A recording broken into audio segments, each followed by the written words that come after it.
Heyrðu, nú jólin alveg, þetta er síðasti, þetta er lokaspretturinn, Birgir. Já, það er bara allir að fara svona senasta séns að kaupa jólapakka og græja og gera. Ég mitt var í þeim eritagjörunir í veiðiflugum í dag. Það ekki? Þá var komið tvíreikt hangilæri.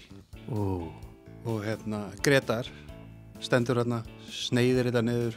Það eru Macintosh-mólar, alltaf besti bollinn. Jólastemming af þeim. Þannig að kíkjum í veiðiflugur og fáið ykkur hangi getur Gretari. Alls ekki láta andra skera. Nei, nú fer það ekki úr skeiðis. Hann bara skar bita sem var ekkert nema sín. Nú, já. Ég er að segja þér að hann hitt ekki... Grétar. Já, reyna bara, ef andri er þarna með nýfinn, biðjum Grétar. En það eru fleiri, ég gerði aðra góða ferð. Nú? Ég er með svona gamlan ekta veiðjeppa landkrúser, svo þú veist. Veiðibíll Íslands. Ég er búin að vera í miklu vandræðum. Hann er Eins og ég veit, já. Ég er ekki með fjastýring á hann, þannig að ég þarf að opna með skránni. Þannig að ég rúlaði henni í Skeljung, gerði nú ekkert boð undan mér, lappaði hann inn í búðina og þannig tók indælis kona á móti mér og ég var nú ekkert eitthvað að taka við erum í samstarfi. Nei, bara heyrðu, mér vantar lausn með þessu vandamáli. Hún fór tilbaka, heyrðu, við eigum þetta, við eigum akkurat það sem vantar á lager, en það tekur svo langa tíma að ná í það, því að það er allir með fjastýring í dag. En ég fann sínusotna glas mátt eiga þetta. Það var bara ónotuð Shell Lock Oil eitthvað. Heyrðu, úða þessi, það er búið að vera 10 stæði frostaði þetta dag. Ekkert vissir á mér. Ekkert vissir, þetta er fallega gert að þeim. Ég er ekkert búin að þurfa að vera að sjóða vatn og hellið bíli minn. Nei, þarna á 4 að anda í skróhagati. Ekkert bull. Engin tricks, þetta er bara komið, máli leyst. Svo er það loopmerch.is. Já, næleikur í hettipausu, eitthvað fallið. Já, og ekki bakið á bakkan. Já. Aftur í bóksið, í vassan. Komiðu sér til skila. Komiðu sér til skila eitthvað annar staðar en á bakkan. Það er ræðilegt að þurfa að fara á þetta. Og að lokum, Víking. Það er áfengsleysi Víkingin sem stendur með okkur í þessu. Já. Ég var að gæða mér á bóndarum aftur í þessari viku. Jú, og ég held að Jóhannes smakkaði hann og bara mjög ánægði með hann. Já, Jóhannes er gestur okkar í vikunni. Jóhannes Sturlaugsson. Hann var ánægði með bóndan. Við vorum ánægði með hann. Já, bara rosa. Hann fór yfir með okkur bara allan fjandann. Það var sjálfsögðu vökturinn á ánum hann fyrir vestan kringum eldið. Við fórum, líka honni í eldið, það sem að þessar sleppingar og laxarnar sem fundist í Mjólká. Við fórum í Lagafljótið. Já, mér finnst það mjög spennandi. Það er sexy dæmi, sko. Og gaman að spjalla um það. Við fórum aðeins yfir hrun murtustofnsins í Þingvallavatni. Já, snertum aðeins að því. Og svo fórum við náttúrulega yfir kenningar hans Jóns Kristjánssonar, vinnur okkar sem kom með ofsetninguna. Já. Hann hefði allt aðra skoðun á því heldur en Jón. Já. Og það er bara líflegt þegar að menn taka öndur að póla og ef þið viljið vita meira um þetta, þá endilega bara stick around. Já, Jóhannes, gjörðu svo vel. Jóhannes, velkomin í Hillin. Þakka fyrir. Heyrðu, þú ert búin að standa í ströngu sem við spjöllum síðan saman í flugkastinu. Það er ennþá sömu mál en svona bara baráttan geisar kvíaeldið og allt það. En mér langar að byrja á að ræða við þig mál sem búið í fréttum nýlega. Það er Þingvallavatnið okkar sem þú nú fylgst vel með og það er hrun á murtustofninum. Já, það bárust fréttir af því að hrygningarstofnin væri hrunin. Það er að segja hefðbundin mæling sem felst í því hjá Náttúrustofu Kópavogs að setja út net á hrygningarslóðum skilaði nánast engu og það hljómar illa, ég verð að viðurkenna það en ég veit ekki hvort að það er heppilegt að nota orðið hrun strax því að nú hef ég ekki heyrt neitt frá þeim að fyrir ári eða fyrr að það hafi verið eitthvað síð og ógæfu hliðina með þessum hætti en þetta hljómar mjög illa en það þarf að fylgja þessu eftir að sjá hvað er þarna á ferðinni. Maður skildi kannski líka mun eftir því að það er ekki alveg hægt að útiloka að það hefur gerst áður og hún hreinlega kynþróskist aðeins minni, getur verið að einhver hluti eða yngsti árgangurinn eða slíkt sem að tekur þáttur í hrygningunni eða þróun hafi orðið þannig að það sé komið eitthvað niður fyrir þá riðla sem þeir eru nota. Nú veit ég ekki reyndar hvað eru með smáa riðla en það gerðist hérna einu sinni á liðinu öld að menn vorum ákveðna riðla fyrir hrygningarmurtuna og allt í hennu fegst ekki murta og þá var hún orðin smerri. En það er eitt, segjum að þetta lítur illa út og þá er það spurningin alltaf hvað veldur. Er urriðin búin að éta murtun út á gatinu? Urriðin er alltaf dálítið grunsamlegur og hann er auðvitað með þennan koft, þessar tennur og gapandi kjaft og tilbúin að éta murtu hvað sem hann sér hana. Og náttúrulega alltaf samband rándýrs og bráðar í náttúrunni. Og það breytist ekki með að Þingvallavatn stendur undir nafni. En ég vil nú ekki setja sökina á urriðan, en vissulega kemur hann við sögu þegar hann minkar þarna í stappanum af murtunni. Það er nú ekki ræðið það. En það eru umhverfisbreytingar sem að hefur verið lýst og það er einmitt út af vöktun Náttúrustofu Kópavogs á hittafari og já, við getum sagt svifdýrum, bæði þörungum og svifi, þörungum og svifdýrum,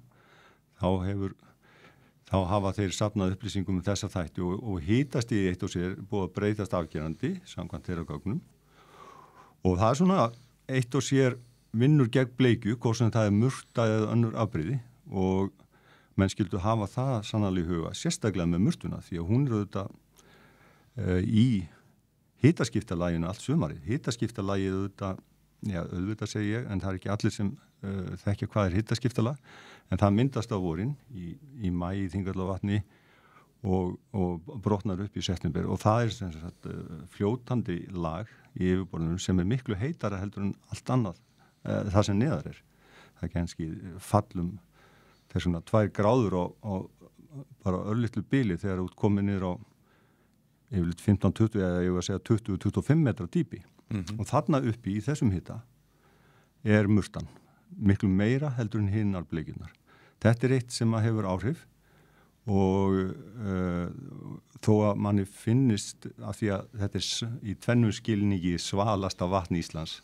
Já. Þetta er lindavatn með 90% af vatninu sem fellur til þess sem rennur kemur úr lindum, 5% úr draganum og það byrja 5% rigningavatn, að það er sem sagt svona svalt og þetta líka í hinum skilningnum er það svalt, en málið er að það er þegar þetta er komið þetta ástand í svalasta vatni landsins og maður veit hvernig þetta er búið að ganga fyrir sig með aðra hluta landsins með bleikjuna, hún hefur verið að berjast í bökkum og hérna þar sem maður byrjaði ferilinn í bleikjurannsóknum í Borgarfirði. Já. Í lok 9. ára tögarins á liðinu öld að þá var mikið fjör þar og fallegu bleikjustofn og mikil bleikjuveiði. Nú er það bara liðin tíð. Það er skýrt dæmi en þarna erum við semst að sjá einhverju hlut verið að gerast. Auðvitað eru aðrir orsakaþættir svona bara hefðbundnir sem að menn vilja eða ræða hvort það geti verið. Það var til dæmis þetta með urriðan, þetta er ekki bara að urriðin hafi verið þarna alltaf tíða að éta murtu, stofnin er búin að stækka í gegnum árin, hann var svona vegna kulda skeiðs á liðinu öld, upp úr miðri liðinu öld og viskjun og fleira sem við höfum nú rætt og hefur mikið verið rætt, þá fækkaði nú svo mikið að hann talaði hann í liðinni tíðorðið þarna þegar leiða aldamótum, síðan færðist nú fjör í leikinn og ýmislegt sem kom við sögu á þess að við förum nánar út í það en laðist margt á sveifum með honum meðal annars þessi aukni hiti sem að kannski skiptir mestu máli í ánum þar sem seiðin er alast upp af því að þar munar hvert brotið úr gráðunni. En hvað það? Stóri parturum var samt að það fjölgaði í stofninum og hrygningin óx og þar með nýluðunin og allt sem á eftir kom.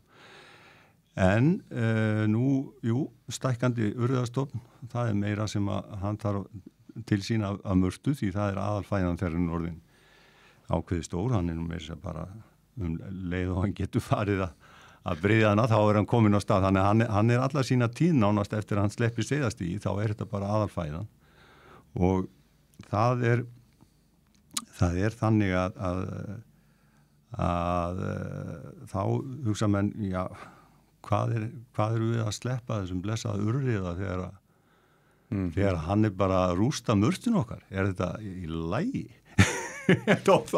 og ég segi menn verða aðeins að doka við þar af því að þessar sveiflur eru svona og svona, við vitum ekki einu svona hvernig yktustu sveiflunar eru þarna án þess að við séum nokkuð að skekkja þar í Þingvallavatni, en svo kannski stórt atriði áður en það gleymist að urriðastofnina, því að ég sá sem hef fylgst með honum það grannt að ég veit hvað ég að segja í því efni, að hann náði hámarki 2020 þannig að hann á niðurleið og það bara eðlilegt og það hefur reyndar mjög gaman og skemmtilegt ferðalag að fara með honum í gegnum þessa uppsveiflu og nú hann sem sagt komin niður á við eins og maður sér í hrygningar í fjölda hrygningarfiska til dæmis í Öxará sem við getum bara sagt að eins og komið niður allavega helming með það sem mest var en samt að tala rosalega virðulega og flotta stofna og meiri segi Ölfusvatnsá þarna í Öxaráni við erum að tala meir en 1000 urriða og mikið munur frá því að þeir voru í stekkjatali og náttúrulega þó að þessi prósenta hljómi svakaleg 50% þá getur þetta alveg rúmast innan því sem að getur talist náttúrulega sveifla og kannski þarf ekki að hafa áhyggjur af urriðanum né murtunni svona til skamstíma. Nei, það allt í lagi að hafa áhyggjur á hlutunum og hugsa getum maður gert eitthvað og allt það og stundum hafa menn gripið til einhverja ráða þegar að ljóst að eitthvað jável þó að við séum auðvitað lítið vogarafl svona almennt í náttúrunni við erum ekki lítið vogarafl en við náttúran sérum sig sjálf án okkar aðstóðar meiri hættar enda þegar við erum að inn í þessu dæmi og erum eitthvað að breyta þessu eða hinu og þá getur menn sagt já, það ekki akkurat þegar það verið að veiða að sleppa urriðanum og svo ekki verið að veiða að sleppa hinu Jú, menn geta alveg sagt það og það er svona smá rök í því þetta nefnilega dálítið kunst við ræddum það hérna einhvern tímann og það hefur komið til tals að fyrsta versið með þessum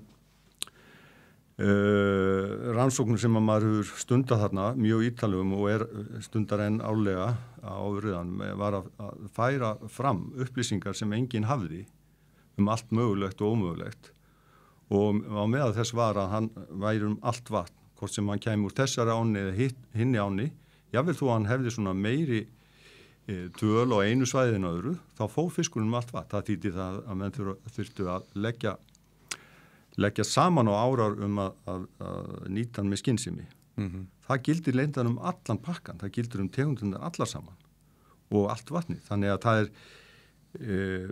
það er kannski einmitt akkurat á þessum stundum eins og svona stund þegar að menn halda og það kemur þá í ljós á næsta ári betur vantanlega að það sé eitthvað verulega erfitt hjá einni fisktegund eða einu stofni eða hvað það væri að þá bara heilbrigt og sjálfsagt að menn ræði sín á milli, hvað getum við gert? Það er heldur ekki þó að ég veit að það er kannski ekki skemmtilegt þess að hugsa, menn getur líka alveg hugsað á hinbóin. Væri ráða að sleppa eða minnka neta við? Ég meina bændur eru í mínum huga svo sem bara hluti af náttúrunni. Þetta er það lítil veiðin og þetta skiptir á miklu máli og þetta er góðu matfiskur bleikjan sem við veiða og minni urriðin. Og stofnin 1000 tonna jafnvel? Já, þetta eru svakalegar tölur, murtan var í 100 tonna og bleikjan í 20 tonna og urriðin auðvitað líka, en í tonnavís og þetta, þannig að menn geta velt vöngum ef að menn sjá, og það er fyrst tímabært að ræða það þegar menn eru með staðfest að sé ykkur bráða vandi, að þá getur menn sest á raukstóla og væri eðlilegt og þá kalla alla til borðsins sem að getur lagt eitthvað til málana og sagt, já, hvað eigum við að gera? Eigum við að lefa náttúrunni bara að sjá þetta sjálfri í smá stund? Því að ef við erum að skipta okkur þá er hætt á ferðum, til dæmis að veiða þetta en sleppa því að veiða þetta og allt það. Eða eigum við bara að fá alla þá sem eru búin að geyma krókana sína og og græjuna fyrir urriðan inn í skáp allan tíman, makrílin, að bara fá á til þess að sljáka þessi í þeim stofni. Það er ekki reyndar útgáfa sem að ég sé fyrir mér, en að gera ræða málun og komast að einhverju vitranu, en ef að menn eru eitthvað hræddi við að eitthvað sé að gerast, þá er affarsælast að leyfa náttúrunni að rúna það út í friði. Og þetta samband oft kannski flókið, urriðin verður kynþroska gamall, auðvelt að svona kannski veiðan og hafa áhrifa með veiði.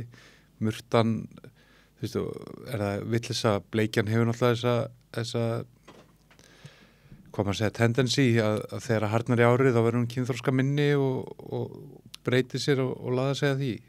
Jú, og það er, ef þetta yrði til lengri tíma með murtuna þá yrði nú, myndi maður nú halda að það kemur nú eitthvað minni fiskar til rigninga líka í röðum urðu, það er svona, þetta er svona samspil sem að, þetta er svona eitthvað sem náttúran er búin að finna út hvernig á að vera og ef að menn eru ekki alveg vissir í sinni sök hvað eru að gera, þá er allavega ráðið að draga sér bara í skamma stund í til hlés og koma svo bara aftur til leiks og þá er ég að tala um að menn myndu láta af veiðum á bleikju ef að menn eru nú reyndar ekki alveg eins harðir á því að hinir bleikjustofnarnir séu eins slæmir eins og sko í slæmu ástandi eins og murstustofnin, við svo fáir að veiða dvergbleikjuna.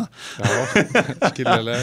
en hérna það er með sníglableikjuna eða göngungableikjuna eftir hvað menn vilja kalla hana að hún er nú kannski ekki eins slæmustandi en menn vissulega heyrim að því að nú er ég ekki með fingurinn á bleikjunni ekki einu svona eins mikið á veiðimenn eða tala ekki netabændur og slíkt en menn tala það og hún sé í verra standi og þá myndi ég halda að það geti verið eðlilegt og það hljómar líklegt því að það eru þetta þarna stóru leikendurnir eins og hitastig og koma næringar atriðin inn og annað en við megum ekki gleyma að það eru sko ekki ástíðabundnar bara heldur árabrigði aðstæðum og einhverjir muna nú eftir lélegasta sumri sko í veðurfari hérna sólarlega langa hríð sem var núna og það auðvitað bara rústaði öllum svifþörungu í þessu vatni og þar með dýrasvifi og öllu sem var forsendan fyrir því að já,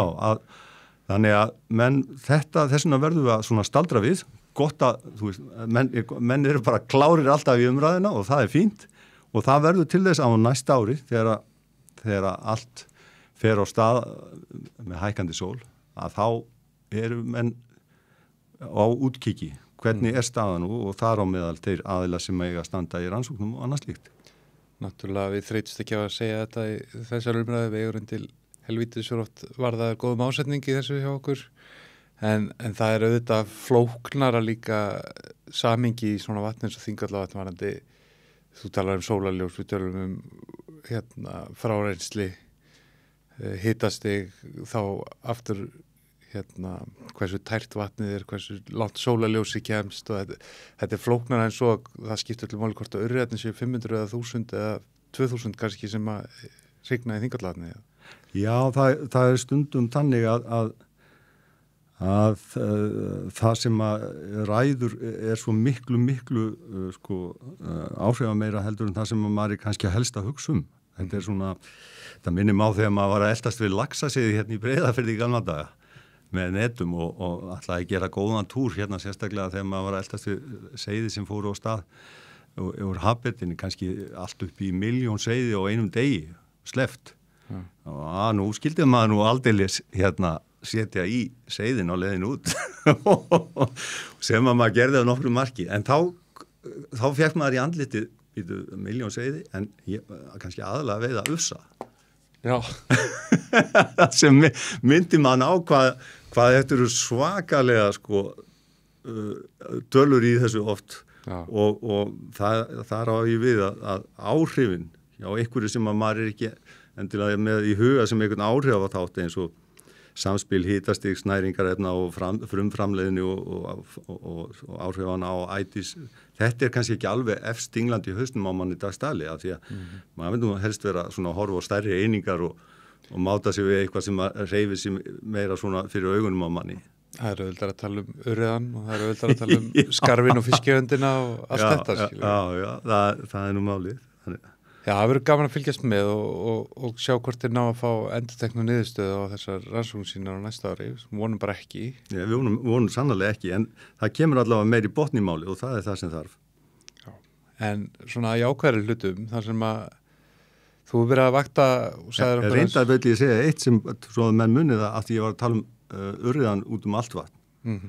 Að þessi frumathugun mín og atferli bleikjunnar í Þingvallavatni sem ég fór í 2018, hún sýndi það að murtan sem maður tók og merti bara út við sandi, hún fór allt vatn líka. Svo menn skildu hafa það í huga þegar menn eru að hugsa áhrifin. Þetta er bara, það er alltaf allt vatni undir. Maður er alltaf að býða eftir að þessi bara þarna og svo framvegis. Þó við sleppum í þjóðgarðinum og íón, þá kannski er... Já, og murtan er þá á ferðinu og étinum allt vatni eða verður fyrir áhrifum allt vatn og ég er stoltur af því að það var ég var bara svo langþreyttur á því að geta ekki náð ykkur í hús. Þetta var nú gert bara af vanefnum því að það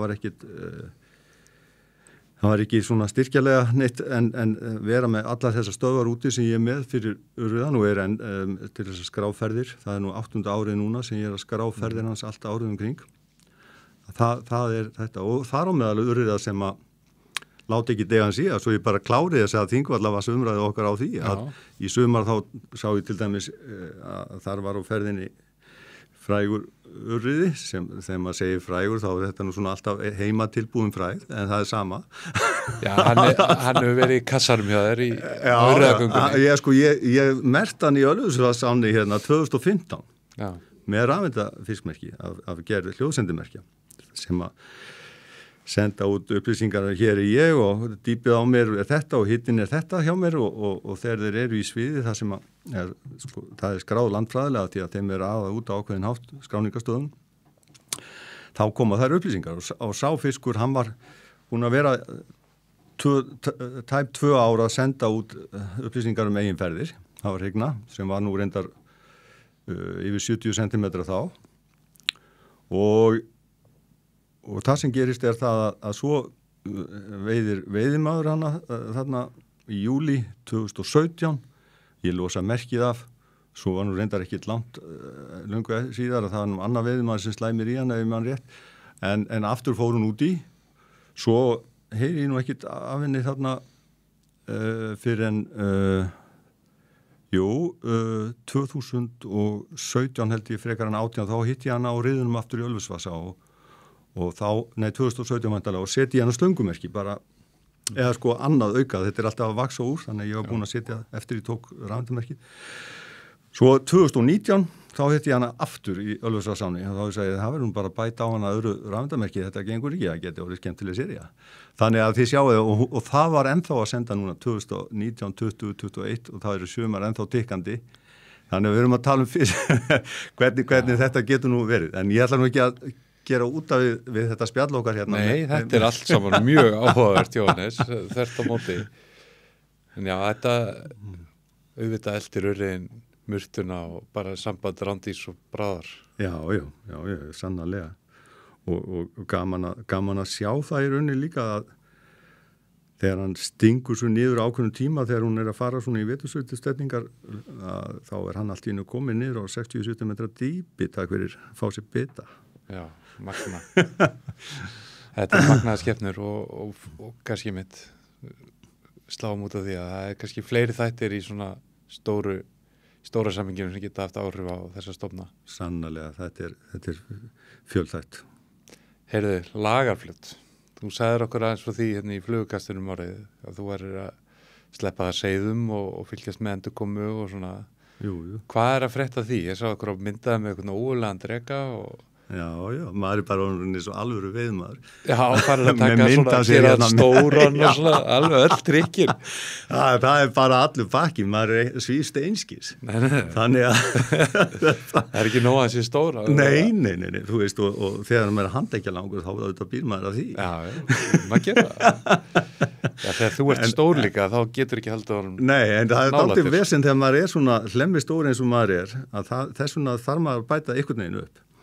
En þessi var nú bara upp á 10% úr sentimetra, sko 101 sentimetra lengd og þannig og hlungur eftir því. En máli var að ég var nú reyndar ekki með vogina þarna þegar ég var nú að veiða þarna eins og kom fram í umfjöllun þetta í Klag fyrir neðan Lagafoss þar sem virkjunin og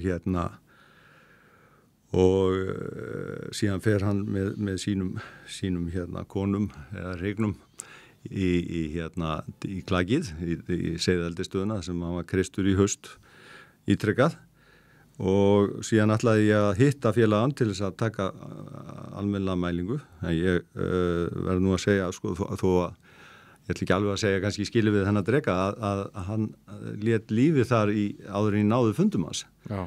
En hann var nú settur í frost svo en svona með þær upplýsingar sem ég hef sko þetta lengdin og það var svo sem búin að leggja af þarna í þessu að þá getur hann ekki verið minna heldur en svona ég myndi segja 23-4 pund svona bara upp á 500 gramma pundin okkar. Já. Það kannski nær í lagi, en við sjáum hvað setur.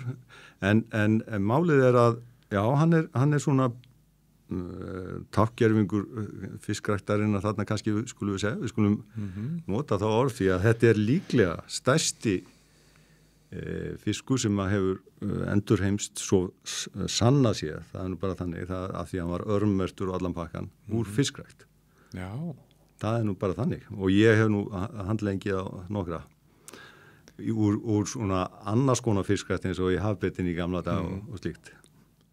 En hvað í rauninni markmiðið með þessum verkefnum í lagaflutunum? Markmiðið var það og að rannsaka sem sagt, væri hægt með fiskrækt að fá lax til að ganga í hliðarárnar ofan við Lagafoss og hrygna þar.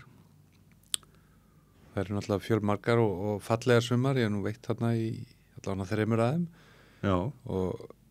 En á þess að vita að þær virka kaldar og... Já, þetta svona allt á mörkunum, en þetta gengur. Til þess að fá skoteldarniðurstöðu þá völdum við eina hlýja og vorum með sleppitjörn í henni til að flýta málum með að vera að bíða lengur eftir niðurstöðum og fá lakari niðurstöður með því að sleppa smásegum. Þannig að ég fer þarna á stúana strax 2014, aflaði klakfisks og til að byrja með þá þurftu að nýta líka klakfisk úr og jöklu því að það var það lítið að hafa hinum megin en þessar árenna saman til sjávar í sammeilum ósi. Þannig að það var bara mjög hugulegt og veiðifélag Lagafljóts og Landsvirkjun komu þarna málum.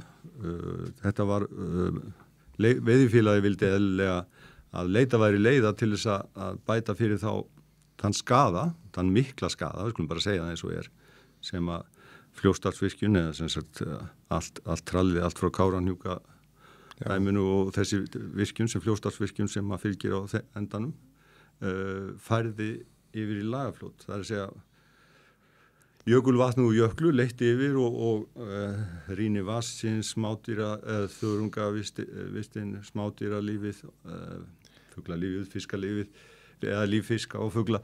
Þetta dalaði allt saman. Já, vel ríflega það. Svona... Já, dalaði það bara, já, hrundi getur við sagt.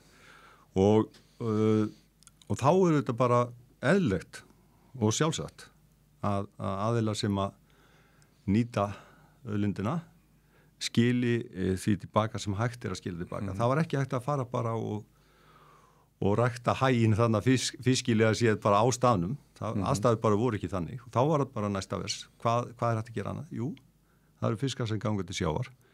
Við höfum ekki ennþá komist upp á lagið að beita sjóbirtingi eða sjóbleikju til hafs með neinum árangri. Þannig að þeir fiskar voru út úr kortinu. Þá var laxinn eftir.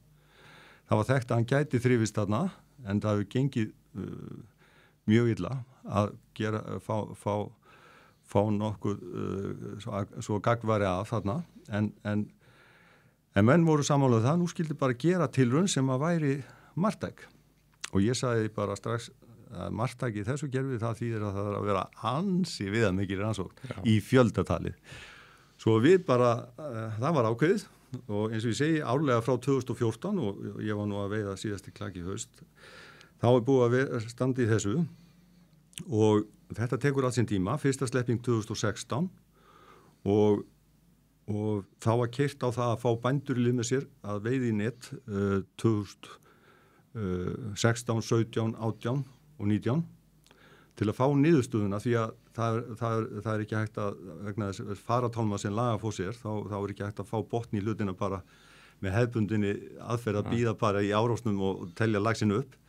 Hann var ekki víst hvernig hún gengi að komast upp eða hvort og allt þetta og það sem að kom út úr því var að þarna bara það komu sem sagt tveir á þessum 4 árum, 2 heilir árgangar, sleppingin 16 og 17 skiluðu sér og niðurstaðan var svo að þetta voru jafngóðar endurheimtur eins og best hafði gerst á þessum landsluta í seinni tíð, semst á þessari öld í öðrum ám og þá er ég að tala um Jöklu og þar eru nú einu gögnin þau sem að ég hef aflað með örmerkingum í öndvörðu hérna í den fyrir á þessari öld í samstarfi við Þröst og ég fekk styrki frá Fiskræktarsjóði og annað í það og í Ámeis og Breitasá þar sem ég var líka í samstarfi við hann og í Laxóinesjum og hvað þú vilt þetta eru einu gögnin sem eru til og bestu, og þá er ég bara að tala um bestu endurheimtunar í þessum ám ekki eitthvað meðaltal, heldur bestu.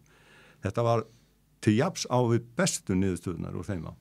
Svo það var nú ekki verið en það og með það, og þegar við erum að tala um það, að þá eru þau líka muna að bestu endurheimtur á þessu landsvæði, hvort sem að það er náttúrulegt eða úr fiskrækt sem alltaf lélegra heldur en náttúran, það er 4-falt lakara heldur en hérna á horninu sem við erum núna stafir á.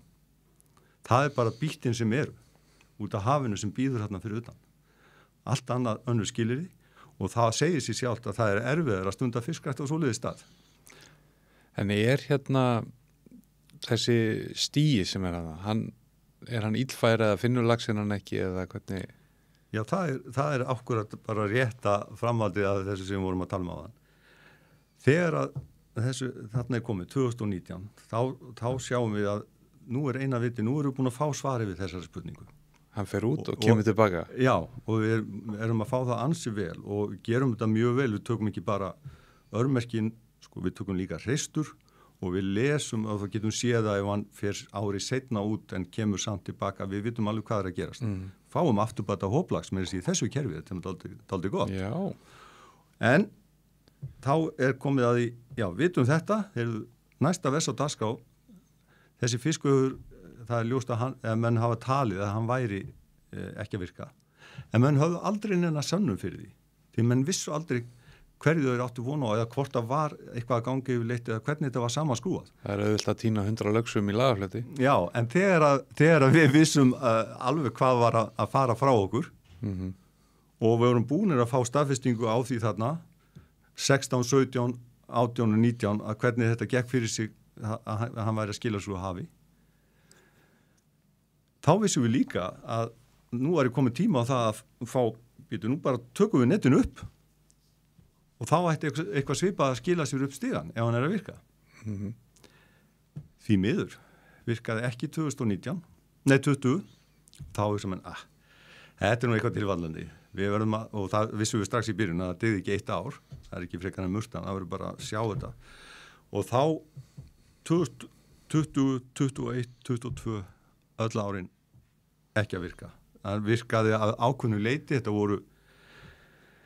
voru upp í komust einhver tíma nær 100 heldur en hitt sem fóru upp upp í 70. Já, þetta er svona nokkur tugir sem að drifu en þetta voru oft mikið erfiði fyrir þá, erfitt voru lengi að berjast og orðinni snjáðir svona að komast upp og komu seint og illa oft og þetta segir okkur það að þarna þarf að ráða í málin. Það var því ég var nú reyndar að móka út á borðinu hugmynd af því það var ekki hægt að gera allt í einu en ég setti strax upp tillögu að rannsókn í byrjun og það þarf að klára það meðan einhver fiskur sem við erum með þarna ef þessi fiskveiðamál verður ekki lagfært að þá var ég með sem sagt hugmyndum það að setja hljóðsendimerki í, vera með skráningastöðar og fá bara alveg mat á það hvernig hann er að haga sér þarna fyrir neðan. En áður en að því kemur, og það það sem þarf að gera núna, þá þarf að taka þann slag sem hefur aldrei verið tekin. Það bara, hann að finna stigan yfirleitt? Og það til dæmis ákveðin aðgerð sem ekki flókin, en þetta allt í svona í ákveðinu tröppugangi og það ekki alltaf að bæta öllu við sem mann langar í, en það núna, eftir þessi ár sem búin að staðfesta þennan vandræðagang, þá þarf til dæmis að átta sig á hvað gengur inn í stigan og ef þú lætur það ganga áfram upp, ferða allt upp. Sannst, fiskurinn að finna stigan og sá sem finnur stigan, fer hann allur upp. Eða ertu með hærra hlutfall af fiski sem finnur stigan heldur en að kemst allar leið upp. Það þýðir að fiskvegurinn ekki í lagi. Já. Það sko spurningin. Og ef hann ekki í lagi, þá allt í lagi að reyna að laga hann sko, þeir finna hann en komast ekki upp. En það sem sko einhver stór hluti að þessu og kannski aðal hlutin það að þeir finna hann ekki. Já. Það þarf allavega að fá botni hvaða hlutfall hvorum megin og það í stóra samhenginu og við erum að tala sko að það búið að rústa þessu kerfi fyrir sko það eru sko, þú veist bara með við erum að tala þá eru milljónirnar að hrynja í kassan hjá Landsvirkjun út af þessari virkjun bara á þess meðan við erum að tala í þessu viðtali og það ekki hægt að spara í þessu þannig að það á að spara að þýlitum til að gera allt á sem hagkvæmastan hátt. Ekki vera eyði óþar í þessu frekar en öðru. En náttúran á að njóta vafans. Sjálfsög. Við erum búnir að finna út úr því að þarna hægt að byggja upp laxastofna. Þetta var fiskræktar rannsókn, þetta var ekki sem sagt að fara alla leið í þessu. Og það komið þetta og við erum meira sérs áður en gleymið að það samhliða búið að vera að sleppa smásöðum í árnar. Núna síðustu 2 ár 30.000 í Eyvindará Grímsá, Kelduá og síðan síðustu 2 ár og þar á undan líka aðeins í 2 árin þar á undan. Þannig að núna fara þeir þá í staðin fyrir að það væri bara á leiðinni í þar sem Sleppitjörnin var á annað til að svara einhvern spurningum og svo framvegis. Þá þeir að fara á leið til síns heima. Og eins og ég segi, nú það bara að vinna í þessu áfram. Það þarf að það myndi ekki vera neitt tiltökumál ef að það það sem þarf. Ef kemur í ljós að þessi fiskvöður lélugur eins og menn grunar, að þá þarf bara að finna hjálið. Ein svo að ódýrasta leiðin að byrja á að taka sprengin í klöppina smá hjálið sem kemur nær fossinum út, en endar samt ofalega í sama stiga. Þá ertu með alla stýringun og allt klárt. Svo dýrari leið sem kannski ekkit svo dýr. Það að fara alveg í suðurbotnin fyrir sunnan flúðirna það sem rennur þegar það yfirfall við hliðin á virkjuninni og taka hérna stubb úr Lagarfljóti sem rennur þá undir í ræsi undir veg sem þar og kemur fram þar. Og þetta myndi hugsanlega bara leysa vandan. Það veit aldrei en varðandi þetta sem í boði þarna að þá, eða varðandi náttúruna sem að hérna í húfi, það að segja að þetta ekki beint endurheimt lífríkisins sem var, en þetta endurheimt, þetta jú, að vissuleiti það var laxarna, en þetta svona umbætur til að vega upp á móti því sem hvarf. Og í sambandi þá það bara sjálfsagt að fara alla leið og þetta þegar ég var að tala marktækni og annað hvað þetta var í stór rannsókn. Þetta stærsta sem sagt, hvað var þar merkingar á svona rannsókn sem byggir á merkingum og fá botni hlutina það að því að þetta það erfitt kerfi og allt það. Þá þetta stærsta merkingar fiskræktar, eða sem sagt merkingar tilraun í fiskrækt í Evrópu sem hefur verið framkvæmt. Það að segja að það eru komin þarna út 280.000 merkt seiði. Það ekki smá fjöldi. Já, og maður svona, þú veist, maður hefur nú, eins og ég segi, það nú, ég held ég sé komin allavega í 2 milljónir sem ég hef merkt, þannig að þetta bara orðin ágætis partur af því, sem sagt, þessi stubbur þarna. Og það þarf ekki að merkja til dánardægus eða til eilíðar, það nú búið að svara þessum gönguseiðin voru notuð til að svara fyrstu spurningunni, nú á næstu árum að byrja að koma í hús þessar niðurstöður sem var það smáseiðin og það mikilvægt að það skili sér allt. Ég get ekki verið annað en dálítið rokkinn með mig. Já, þetta hljómar spennandi. Já, af því að þetta og þetta líka Það ekkit alltaf þegar það gengi fram með þeim hætti sem þarna. Þetta í góðum hugvarandi það að skapa peninga og atvinnu og eitthvað svona sem fráðist í þessar framkvæmdir. Þetta á kostnað náttúrunnar. Skulum bara hafa það á hreinu. Og það ekkit alltaf hægt að bæta fyrir misgjörðunar sem eru að eiga sér stað á þeim vettvangi. Ekki sléttu allavega. Nei, og þarna þetta alveg magnaða tækifæri. Og það bara í mínu boði, að mínum mati þá bara ekki boði annað en að bara klára dæmið. Það vantar þennan fiskveik til þess að ná að loka hringnum. Þannig raunin að gera það að verkum með þessi peningar sem þó hafa verið settir í þetta skili sér á endanum í því að laxinn komist heim til sín og hrygni. Já, og sko það sem fór upp fyrir það var staðfest strax 2018 að þeir hrygna þarna með árangri og allt það. Þannig að það og hitafarið segir manni að þó að séu árabriðið milli í þessum ám að því að suma standa dálítið tæft að hversu vel gengur að sjóþróskatt, þá gengur það. Og eins og við þekkjum bara úr Vesturdalsá að þá gat sjóþróski dregist sum árin ef þau voru köld og þá fóru þau sent út og komu smærri og meira sem stórlags. En það líka eitt í þessu sem dálítið fyrir veiðimenn.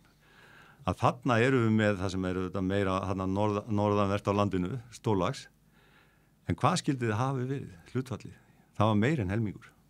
Já. Og við erum að tala það, að þarna voru að veiðast sko, þessi 2 ár það sem var eitthvað veiði sem maður getur ráðið í, af því að þó að það næði ekki öllum laxi, þetta voru hátt í 300 laxar og frá mér sko á 300 örmestir.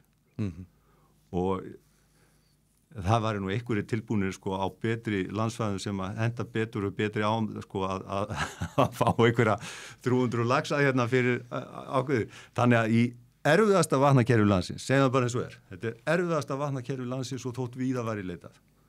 Þá þetta málið. Þetta komið á þennan stað og við vitum líka ef að bændur, og þarna væri þá bara í mínum huga allavega til að byrja með og væri bara veið og sleppa því að þetta væri það þó að það sem gerist reyndar leið og að byrja að hrygna, þá færðu undan þeim fiski seiði sem að hafa 4-falt betri lífslíkur heldur en þetta sem að við erum að búa til í stöðum.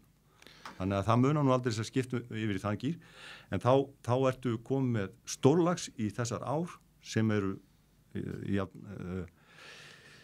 við getum sagt tómar af fiski eins og raun ber vitni í dag og hver hefur ekki gaman að veiða væna stórlags, tökum við okkar hérna sem dæmi. Það náttúrulega það sem þetta snýst og svo náttúrulega það kannast kannski flesti hlustendur veifindar á þess að hafa keyrt yfir brúna sem fólk að stökkva á sömurinn allir stundum. Jú. Fallega á og svo náttúrulega eins og Keldu á og Grímsá á þessir ár, ég veit í Keldu á, það bara vassmikil fallega á, rennur í gegnum skó og... Þetta eru dýrðar ár, eins og ég segi, þó ég hafi nú komið þarna áður á svæðið og hérna meiri sem að náðu því nú í einhverja mánuði að eiga lögheimil og Lagafossi því að það var nú gamli vestjórinn hjá Rarik, hann reddaði mig, ég var svona hálf heimilislaus hérna á dánugisaldri eða var nú kannski komin eitthvað rílega það, þannig að ég þurfti að eiga lögheimil einhver stað, þannig að ég var þar og náði nú að dvelja þar einn jólin, þannig að ég nú ekki alveg sambandslaus við þetta svæði. Skemmtileg tenging. Já, en það allavega og góð tenging því að þegar ég fer til hans þarna þá var nú þannig ástandið að það var algjörlega ófært en þá kom klíkuskapurinn sér vel því að þá var þetta að hringja í Rarik og þeir áttu snjóbíl og ég var bara fluttur af flugvellinum á snjóbíl út í Lagafoss. En þetta væri, ég viti þarna nokkra silunga eða urrið á bleikjur þarna í þessari Keldu á en mikið hugsaði ég hvað það væri nú fallega á og gefi svona merkari lagsveið á ekkert eftir í því sko. Nei, ég svo allsæll að hafa fengið að kynnast þessum kerfum þarna. þetta er alveg unnun og skemmtilegast hefur munið þótt þegar maður að hitta á aftur sko, þegar maður búin að hleypa þeim upp fyrir og maður setur þá þetta slöngur aukalega í baki á þeim til þess að vita hvenær þeir fóru og hvernig þetta leit allt út og maður fer síðan að nætu til með ljós og háin á sína vísu svona sem aðferðin sem ég þróaði upp hérna alveg blábyrjun aldarinnar í Öxaráni og hef nýtt með til góðra verka síðan að þá maður að hitta það aftur og þá var til dæmis gaman að sjá það að maður hitti þessa örmertu þarna í Eyvindarárkerfinu og þeir röðuðu sér þarna upp á ósnum í Uppsala á það sem Sleppitjörnin var og svo voru alltaf einhverjir grunsamlegir félagar í bland sem að draumurinn var að væri nú þarna svæðinu og einhvern veginn og það er eins og með veiðimenn maður finnur alltaf leiði til þess að búa til möguleika Jú, það var lítið reynsli á flúðunum og fyrir veiðitíma eða eftir veiðitíma eða jafnvel á veiðitíma þá fóru einhverju framhjá þeir fóru allavega ekki í Eyvindarána ég fann ekki sem sagt óglifta þar en svo var ég að finna í hérna kannski en svo fann ég í Rángáni sem að voru þá úr þessum dölafyllir í pakka þarna sem komu ekki úr sleppingunum og þá hugsaði maður líka getur ekki verið að sé nú eitthvað af þessu bara frá þeim þarna jöklumegin. Þetta er sama vatnið og það var alveg eðlilegt að hugsa á þeim nótum því að sko talandi möguleika á rannsóknum á þessu, þá er þarna í heiminum að lítur á heimsvísu þú ert með 2 ár það er sama vatni, það er búið að flytja vatn úr annari yfir í hina og á stórum köflum það sem að þegar vatnið þegar yfirfall svona eins og er nú megnið árinu þó að það sé nú sem betur fyrir ekki við veiðitíman nema rétt í bláendana skellur í andliti á veiðimönnum að þá eru þessi seiði, uppvaxandi seiði og allt þetta sem að þekkja þarna umhverfið sitt með sama vatn og seiðin hinum einn. Þannig að þetta geti þá kannski svara spurningun, er það lyktin eða vaskæðin? Já, ég minna þarna, væntalega af því að þetta er nú tvílitt nef á þessum dýrum að þá þekkja þau nú bæði lyktina af ánni einhverju leiti en svo þetta feromónin, alveg klálega. En nú er þetta hluta til sami fiskurinn líka að flækir þetta enn meil og en allavega þá er það þá bara eðlur ángi af þessu en af því að þetta er ekkit venjulegt sem að þessir fiskar eru að mæta þarna. Þessi sorti sem að færður þarna yfir í Lagarfljótið og sem þegar að yfirfallið er í jöklu. Hann er því líkur að það liggur við sko að þeir þurfa að styðja sig með eirikunum þarna upp með bökkunum því þeir sjáu þetta ekkert og lyktin og nefið þetta eru þetta bara grundvallar atriði en sko það er ekki skrítið að verða eitthvað aðeins ráðviltir þegar að kannski og við þekkjum það er þó að sé bara eðlilegar ár þá fara þeir ofta aðeins upp í bara ósanat þeir eru ekki alveg alltaf alveg með á hreinu eða kannski bara einhverju stöðu til aðeins að slást í félagskap en gott og vel allavega þeir eru, við þekkjum það að þeir eiga til að fara kílómetrum saman upp í ár þar sem þeir hafa verið mertir, laxar og svo koma þeir heim til sín hafa átt að segja að byrju ég er ekki heima ég þarf að koma mér á réttan stað því ég get ekki verið að hrygna hérna á skotin hafið það. Já, það er eitthvað sögur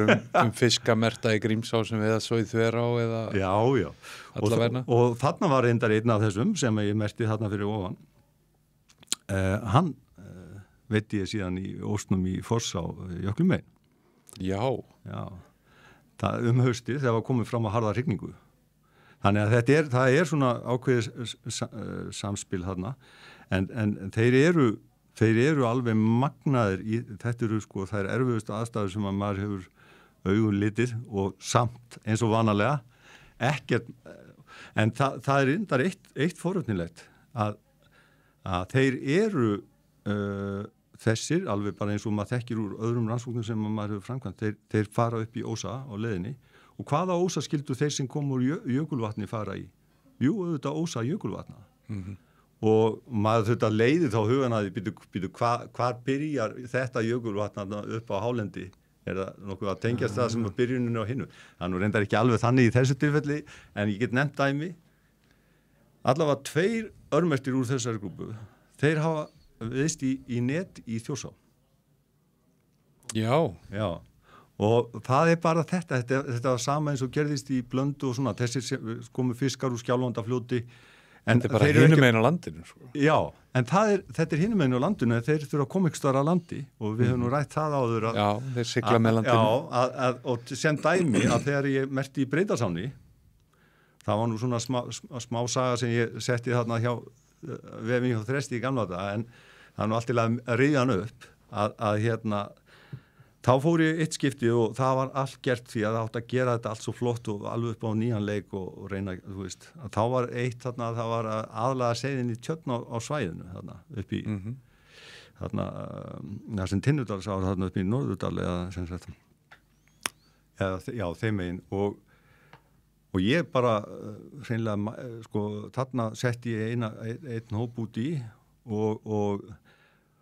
og hvað gerist? Jú, þetta skilar sér eins og gengur og allt það, en allt í einu fæ ég senda mynd frá skólafélagum mínu sem var með mér hérna á Laugum í Reykjadal í gamla daga, sem var vélstjóri hérna á bát.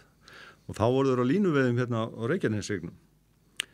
Og á svona, minni með 200-300 metra dýpi, þá frekar hann hafi verið tæplega 200 metrar, þá kemur lax á.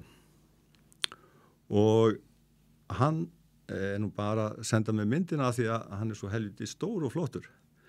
En þá sé ég að hann örmerktur. Já. Og og ég þurfum að bregðast við þessu og þá var einhver annar sem hafði fengið hann í sinn hlut og ég hringi hann og til að reyna að stytta söguna þá vildi svo óhuglega til að hann var búin að éta laxinn. En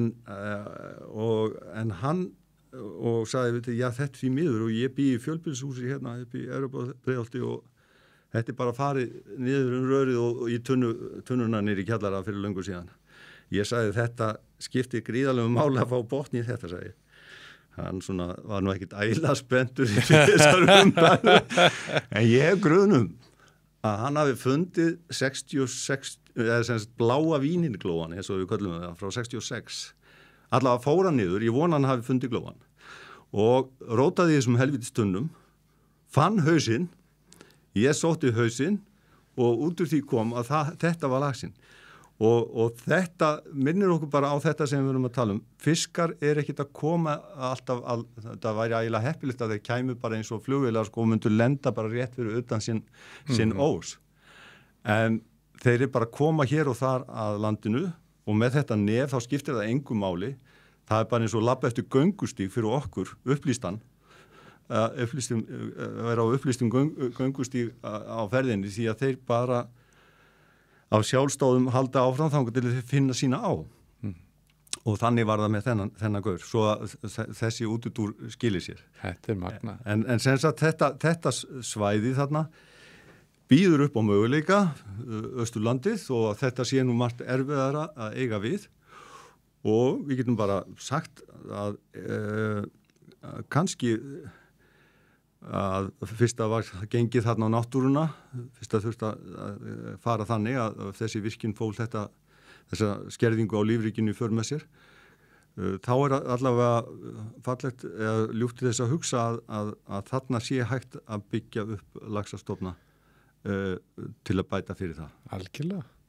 En segðu mér ég oft velt fyrir mér eins og þeir fiskar sem þú veiður hérna fyrir neðan hennar stiga, finna hann ekki og ég meina þeir þroskar hogn og svil og allt það. Og þú talaður að þú hefði fundið svo einn að þessum fiskum undir hrygningu í jöklukerfinu við Kaldá. Já, hann var endar ekki úr sleppingunni en hann var einn af þessu sem hafði rambað þarna upp eftir greinlega einhverjum vandræðgangi því að hann átti heima hinum með. En þessir hinni fiskar, leita þeir að stað þar sem að þeir geta komið erfðaefni sínu áfram eða bara fer þetta í lakið eins og sagt er? Já, það þetta stóra lag þarna sem að lagafljótið er, það býður alveg upp á það. En málið er það. Lagfljótið? Já, en málið er að maður var auðvitað líka eins og alltaf, það þarf ekki einhvern gráharðan jafn gamlan og mig til þess sko, að þá auðvitað leita menn auðvitað einhverja leiða til þess að fá botni í hitt og þetta sem þú segir bara eðlileg spurning því að hvað gerist þarna og maður fór á stað með rafviðtæki þarna fyrir niðan er þetta kannski einhvern veginn, þetta ekki góðu botn og svona, en eru þeir eitthvað fyrst að bleikjan og svona með harkvælum þegar hún að ná þarna, maður að veiða bleikjuseiði sem eru nægilega lítill til þess að það virðist vera á svæðinu og svo eru sjóbreytingsseiði sem maður veit reyndar ekki hvort það eru þá komin ofan að, en ekkert fann maður. Þannig að, og ég man í Öndvörðu þá var ég að reyna að fara í næsta læk sem þarna fyrir neðan og annað, ég fann ekkert. En það getur, ég hef nú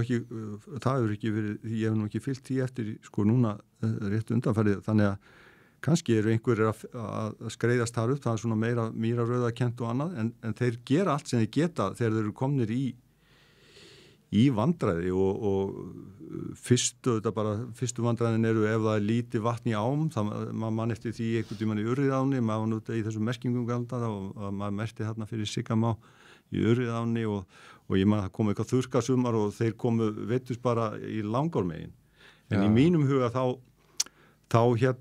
hefðu þeir, þegar það var komið fram á hrygninguna, þá hefði kynhvötin sko og þessi innbyggða árátta að koma sér heim sett á stað, því að allavega þegar ég var í þessum tilfærslu sleppingum mínum í gamla daga til þess að átta mig á því hvernig laxinn gengi færi að því að finna leiðina heim, þá notaði maður allar leiðir sem maður gat og þarna 93, 4, 5, 6, 7 og áfram gakka að fara með á bílum og bátum og annað og eitt skipti fór maður með til þess að það var fyrsta skipti sem seltunemi var notaður á veraldavísu eins og þetta allt maður þetta fyrstur sjálfsög haldið því að þá hendi maður af því að Borgarfjörðurinn nú þunnullistilegur eins og hann seltulega þá hendi maður þarna einhverjum tæplega 100 lögsum út fyrir neðan Borgarfjörðarbrú og getið ímyndað ykkur það, þetta hefur verið svona hátt í 100.000 krónur virði hvert merki svo fara þeir á stað félagarnir og flestir bara kveikja á peruna, það þurfa að reyna að fara út úr þessum blessaða fyrir og koma sér heim en ég var þetta búin að rugla þau rýminu og þeir fóru þarna einhverjir upp í Átnar, norður á og víðar þarna og voru að fara það bara, þeir voru greinilega á þessum rúndi sko í þessum ham, þá fóru þeir alveg upp í nokkura kílómetra sko á klukkustund, þeir voru sko virkilega aggressífur, þeir sem voru að veiðast fyrst, þá gæti ég metið það á meðalsagan, svo þetta þegar það er fráleið, þá voru þeir að veiðast áfram, svo klárast veiðitíminn og ég fæði að halda út í gildrum þarna fyrir vestan þar sem ég tók fiskana í sjó, ég flutti úr sjó þarna úr Hraunsfirði og Lárósi og nema hvað, maður þarna alveg að harka í þessu fram í október, það að koma fiskar, en þá sýna gögnin að þegar þeir voru áfram þarna eftir að veiðimönnum voru farnir, þeir heimvill ek og út fyrir Snæfellsnes og koma.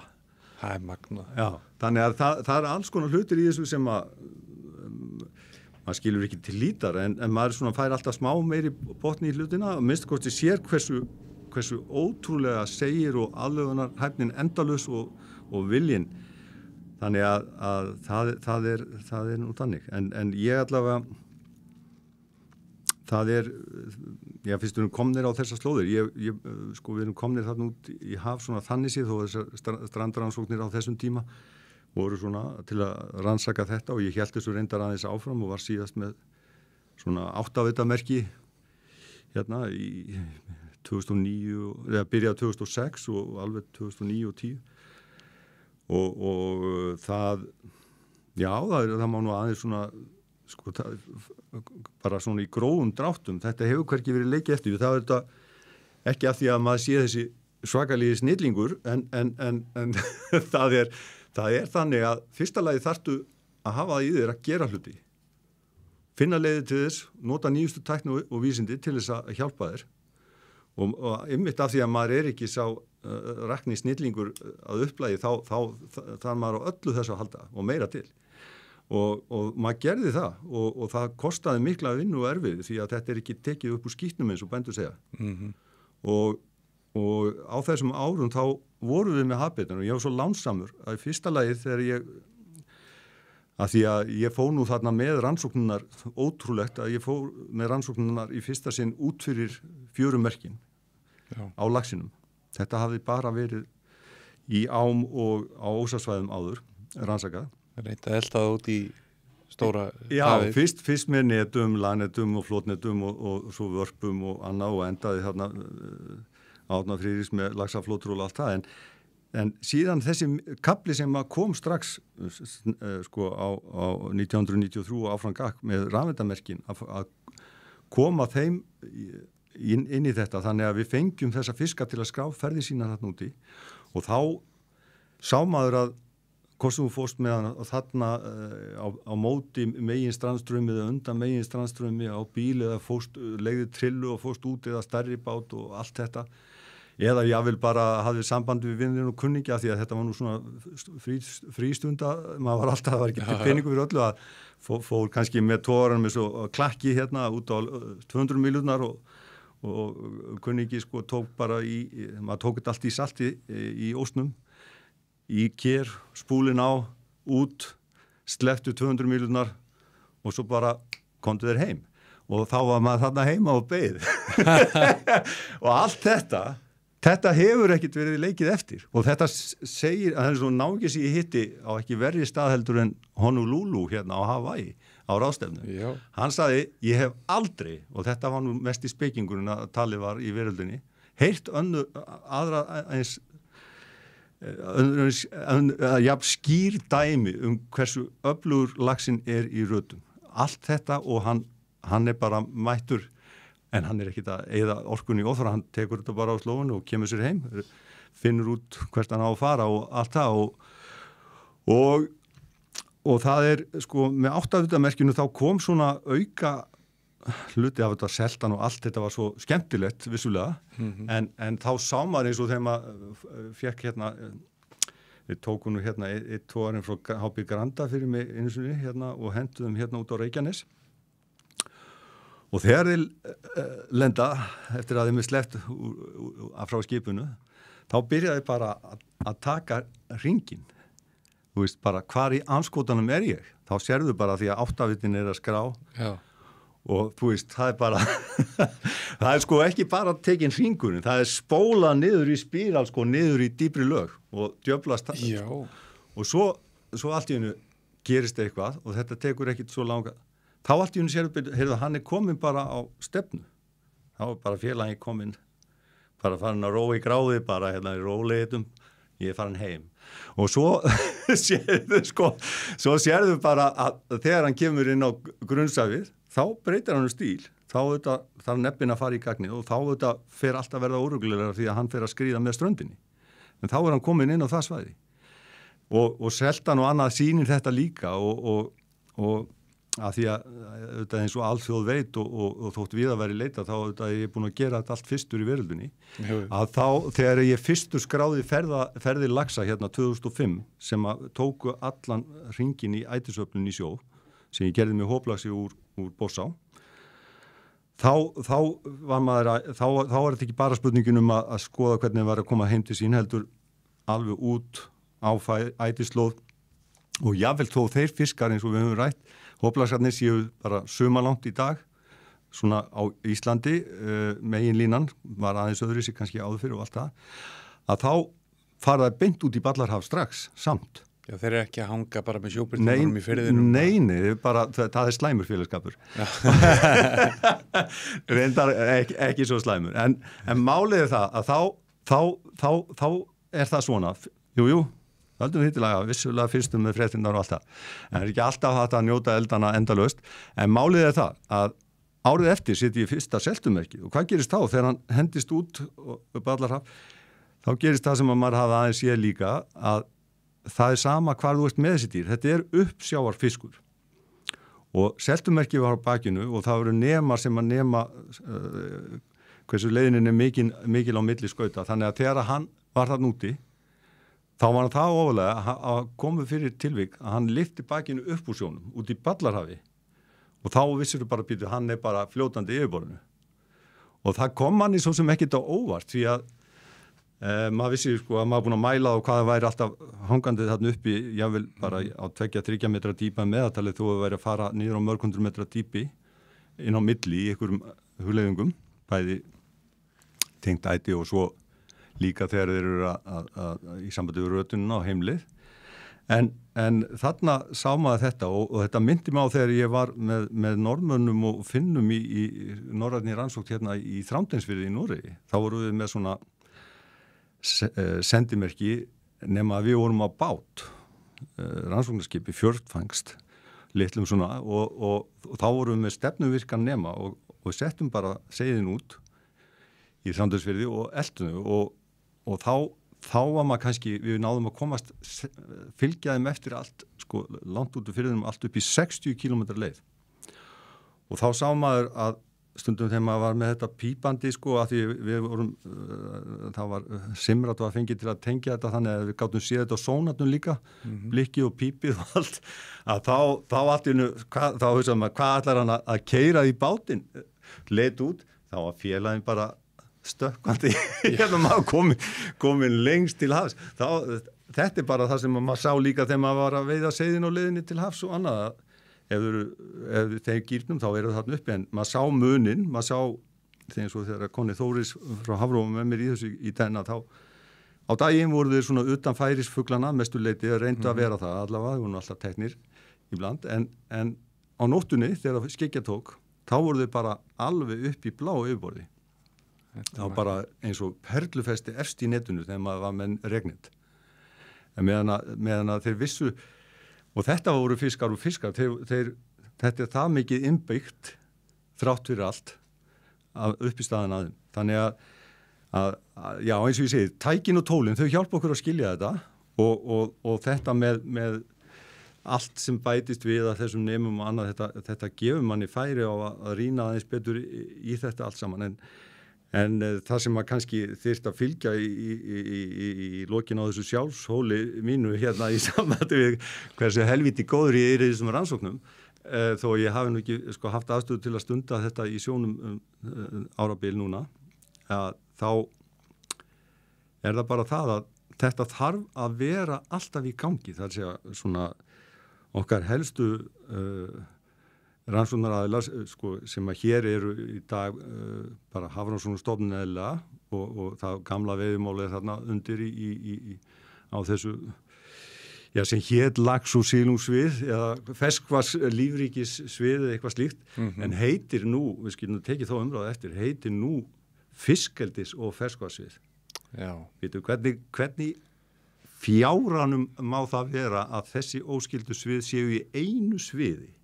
Mikilvægt og það er að það séu haldið til haga þeim andstæðu pólum sem eiga að vera á milli þessara aðila. En nú, sko, þú veist, við erum að horfa á að þessa niðurstöðu með mjólk á, að það kemur rifa á póka og þeir haldaði fram að, já, við skulum ekki kalla þetta kvíar, við skulum kalla þetta bara netapókaði. Jú, þetta er einhverja grísjur. Já, og grísjá, getur orðið þetta. Og þeir vilja nú svona fyrst haldaði fram að jafnvel ekkert hafi sloppið og eitthvað svona. Jú. Svo faraði nú að dúkka upp hjá þér og fleirum hann út alla Vestfirði.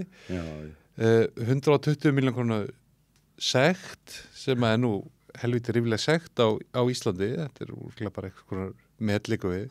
Já. En þetta er dropi í hafið. Þeir barma sér ekki einu svona yfir þessu líku við.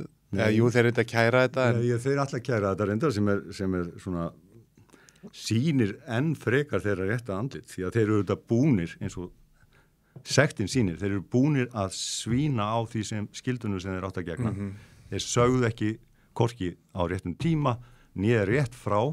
Þetta eru aðilegna sem að við eftir sögurnar og utan eftir okkar eigin hrakfallasögur varðandi þessa menn erum að láta rétt okkur gögnin yfir það hvað er að sleppa, hvað er að lús í kvíunum, hvernig ámaður að geta, þú veist. Eins og var þetta ákvörðinu sektina, þeir sögðu ekki satt hvað verið eins og mikið að fiski í grísjunni, sko. Nei, það er bara ekkit í boði, sannleikurinn er ekki í boði frá þeirra hendi. Það er svo sorglegt sem það er. Maður vill auðvitað alltaf hugsa að allir séu vel meinandi og vel hugsandi. En þegar að þessi peningar eru komnir í spilið, þá hverfur sannleikurinn bara eins og dögg fyrir sólu. En varðandi þetta þá maður alltaf bara eins og maður verður að vera og allir verða að vera með í öllum málum sem að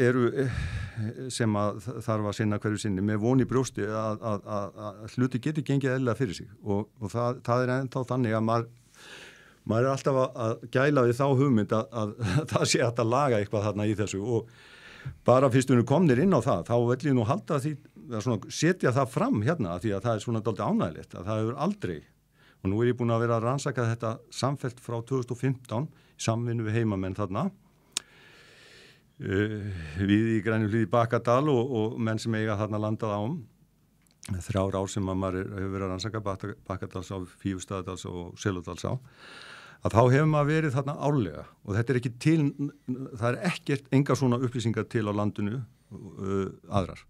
Það að segja, þú ferð þegar fiskurinn hrygna og þá erum við að tala varðandi erðablönduna, finna eitthvað út úr því og ferð yfir það hvað af eldisfiski. Og þetta hefur maður gert og það þýðir það að við erum komnir þarna með í rauninni einkennisár sem við getum byggt á. Þetta safn komið þarna 8 ára það hefur verið gert með harmkvælum og úr fiskaræktarsjóður sem að ætti auðvitað ekki að kosta þetta, það að segja styrklutin. En við sem erum í þessu, við höfum bara líka verið með okkar framlag því öðru sér gengur þetta ekki. Þetta eru svona örritis fjármunir sem að hafa fengist. Gott og vel. Við ákvæmum að fara í þetta og við erum svo ánægð með það því að þetta eins og vissum, þetta væri algjörlega nauðsynlegt. Ef þetta væri ekki sem viðmið í dag, þá væri umræðan á allt öðrum stað. Og reyndar vissu við alveg hvað myndi gerast eins og var ákveðið að gera af hendi Hafró, merkilegt nokk. Við getum kallað það óréttmæta gjörð. Það var þetta eitthvað, er hægt að nota miklu verra nafni við það.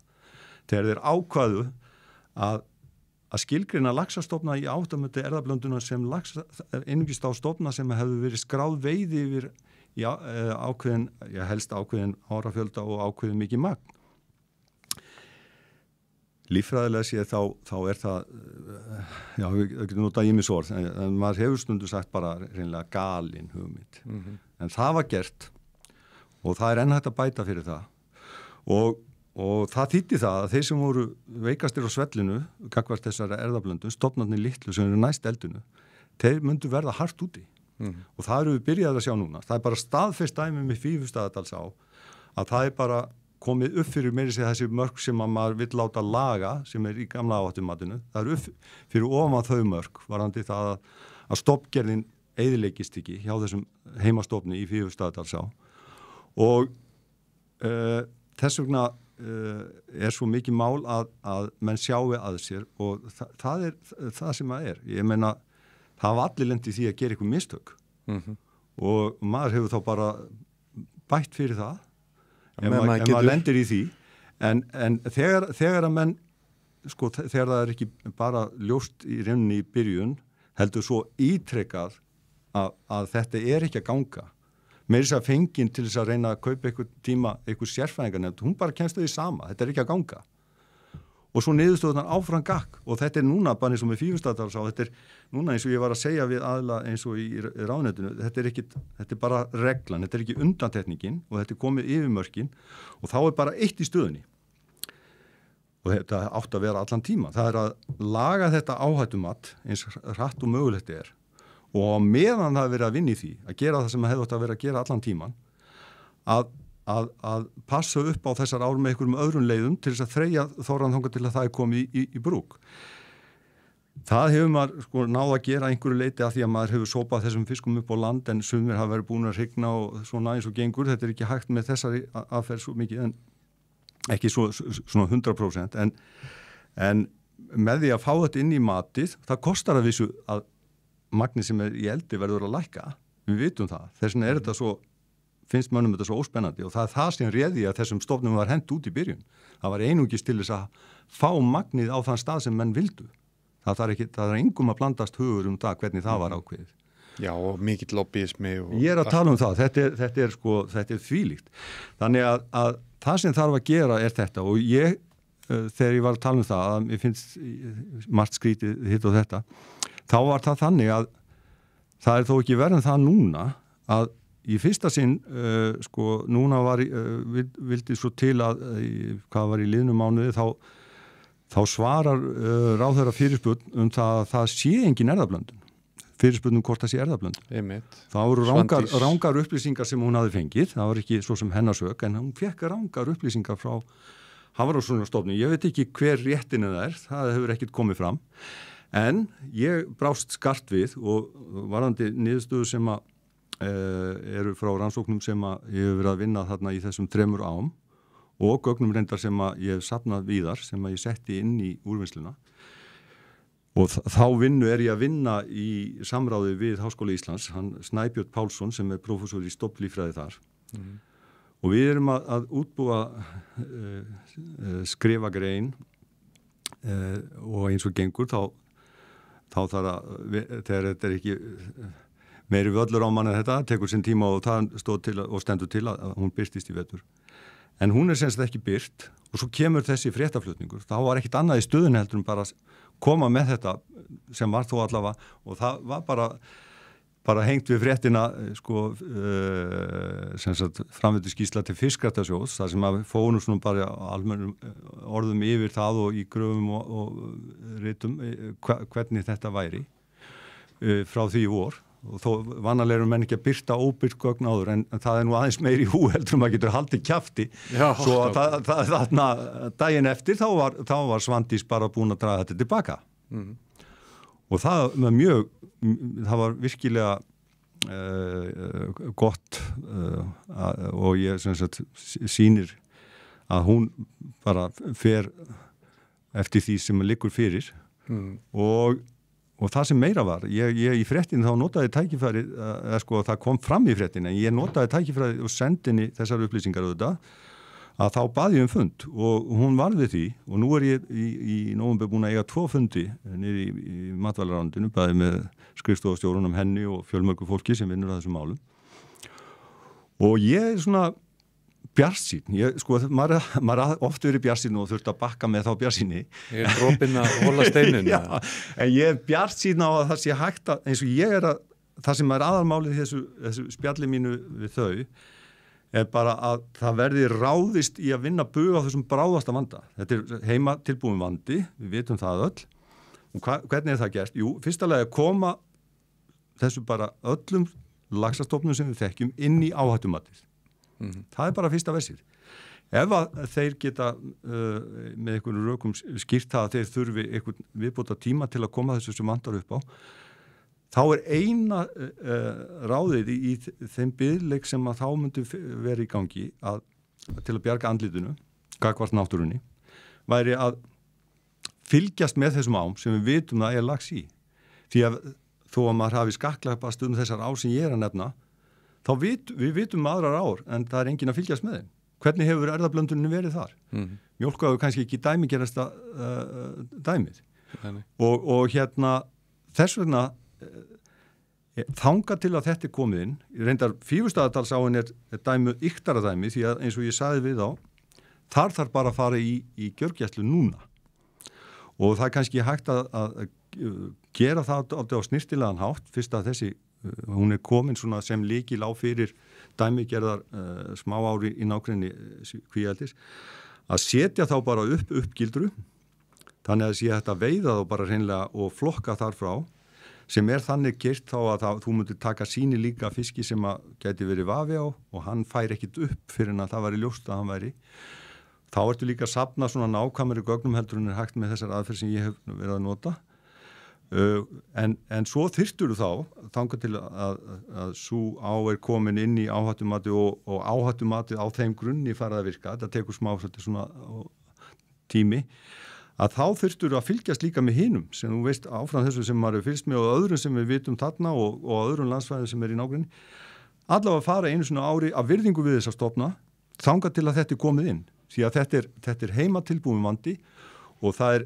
aðeins heima fyrir af hálfu stjórnvalda í ráðuneytunum og undirstofnunum þeirra og í samstarfi við einkaaðila líka því það ekkert sem bannar að við leggjumst að árar að vinna sig gegnum þennan vanda þangað til þið komið á eðlunarstað. Þetta ekki á eðlunarstað í dag, það eru hlutir þarna líka sem þarf að laga í mótilinu og annað sem að eru vitlaust skilgreind flak, norski laxinn ekki skilgreindur neitt öðru sig heldur en hann væri bara hver annar íslenskur lax og áhrifin á litla stofna séu sömu eins og áhrifin á stóra stofna. Þetta eru stór atriði sem bara þarf að laga en allavega þetta vil ég segja þetta samtal og þessi erindi sem ég láti fylgja með þessu og spurningar sem þeir ætla að svara mér verður og þessi vinna sem að þeir eru að vinna í ráðuneytinu með hjálp einhverja ráðgjafa og reyndar sinna undirstofnana ætti að leiða til þess að við séum að fara að sjá eitthvað betra en eins og ég sagði við það þarf kannski að hugsa hlutin aðeins upp þegar það menn eru að skipa þessar nefndir mikið fer það í pyrrurnar á manni að það kemur ein ný nefnd og það er alltaf sömu kallarnir eða kellingarnar og búa til vandamálin. Það er alltaf frá stofnunum sem byggu til uppálaðamótinu og nú þeir fulltrúa þessar stofnuna að búa til eitthvað betra. Það var ekki allt í lagi að fá einhverja hagsmuna aðlað utanfrá líka til þess að fá aðra sýn, hvað sem að það eru náttúruverndarsamtök, aðrir hagsmuna aðalega eins og rannsóknaraðilar, fulltrúar landeigenda í landsamband, veiðifélag, bara, þú veist, stundum þarf ekki nema áheyrna fulltrúa. Þú þarft ekki einu sinni að fá leyfi til þess að gjamma á fundunum. En þetta hefur ákveðið aðhald og þetta tryggir að menn séu ekki að fara einhverja við getum kallað bara blindgötur sem að skila engu og þetta þarf að gerast núna á mannsamhætti hátt. Heyrðu, við rættum við kollegaðinn hérna á dögunum, hann Jón Kristjánsson. Já. Og mér langaði svona kannski að fá þína skoðun. Hann er ekki hrifinn af veið og sleppa, hann er bara með þá kenningu á offsetning seiða í laxveiðum sé helsta vandamál laxins. Ég veit að þú hlustaðir eitthvað eins á þetta. Já, ég gerði það af því að ég var svo ánægður að mér skildi vera boðið hérna og þú færðir í tal að þetta hefur nú komið til umræðu. Þetta er umræðuefni sem að verður til framtíðar alltaf umræðuefni og sem, hvernig gerast kaupin á eyrinni og Jón það væri nú svo litlust margt í þessu umhverfi ef að Jón hefði ekki verið í gegnum tíðina til þess að fríska upp á umræðuna því að það er virkilega litur af því sem hann segir en hann er ekkit frekar en öðru sem ég eða einhverjir aðri svona kallar í þessu og kellingar að hann hefur ekkit alltaf rétt að standa en það er sama með hann eins og mig og aðra bara almennt sem er að vinna í þessu að maður reynir alltaf að finna eitthvað flöt sem að gæti skýrt alltaf að finna eitthvað samhengi og annað stundum finnum maður eitthvað sem aðrir eru sammála manni og stundum ekki og allt þetta þar fram eftir götunum en þessi offsetning það er engum að blandast hugur það að það getur komið upp tilfelli það sem offsetning veldur því að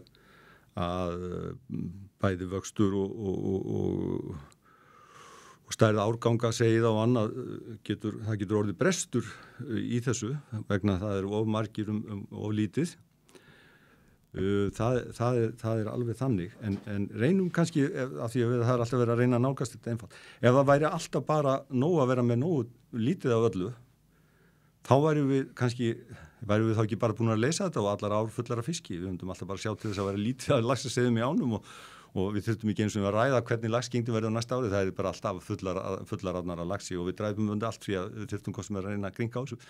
En málið er það að þetta er ekki svona einfalt.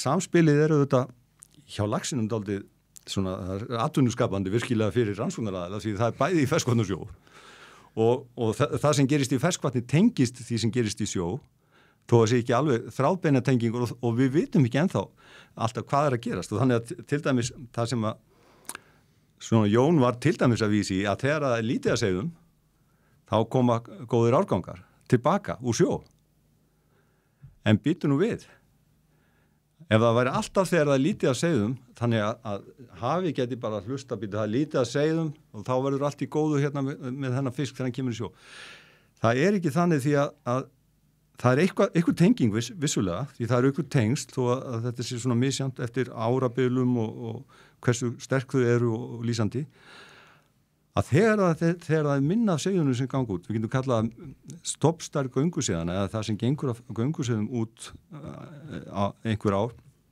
er minna heldur en í meðalagi og og þá er ég eiginlega að tala um mun minna, eins og hann var að tala um sko botnin og hæðirnar, mjög lítið, að þá eru tengslin einhvern veginn þannig á milli ferskvatns og sjávar, að þá eru einhverja kjör aðstæður úti sem býða þessa. Og hvað gerist þá? Þá eru kannski endurheimturnar þrefalt betri. Það þýðir það, jú, seiðin voru þetta mikið færri, en stóri parturinn, það er þrefaldum munur þarna, það var ekki kannski þrefaldum munur á seiðafjöldanum í ánni. Nei. Stóri sko aðalsviðið. Stóri dómur fellur í hafinu. Aðalsviðið er þarna. Þeir eru reynda sko að leika á fullu þarna seiðin í ánum og skemmtilega leikrit og uppfæslur á hverju ári og þessi árgangurinn og hinn. En svo er það þetta og við erum ekki komnið með þetta ennþá hvernig þetta er allt saman skrúað. Sannleikurinn líklega einhver staðar hann á milli. Já, þetta skiptir, já, og það er það er nú þannig að auðvitað er í þessu öllu eitthvað brottur.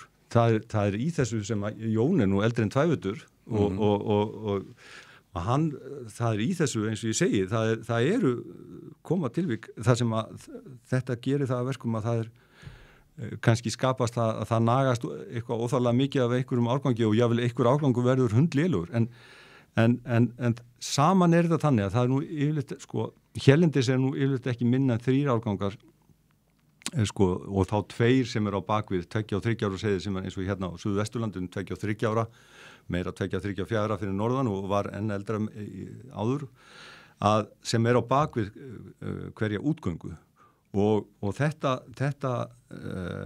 gerir það að verkum að það er ákveðin buffer þarna og svo tala man já, hvernig er hægt að stjórna því ef þetta er allt, segjum bara eins og Jón var að tala og mikið og allt það, eitt parturinn þar sem menn eru svona að renna auga til er veið og sleppa, allt og mikið af fiski, þá verður allt og mikið af seiðum Geta undarkort öru Já og þá er þetta verið reyndar aðal umræðuefnið en það gleymist að það er meira í því en það er fleiri fiskar, við rætum það reyndar í sambandi öxarána, þá er önnur dreifing á hrygningunni líka varandi sko yfir tímabilið það er axlirna verða stærri á kúrfunni og það sem gerir snemma og seint er það getur tryggt það er svona þessi jöfnun sem að náttúran býður upp á ef hún er óhreyfð eða sem ef hún fær að ganga sinn gang án okkar íhlutunar eins og veið og sleppa er svona nánast þannig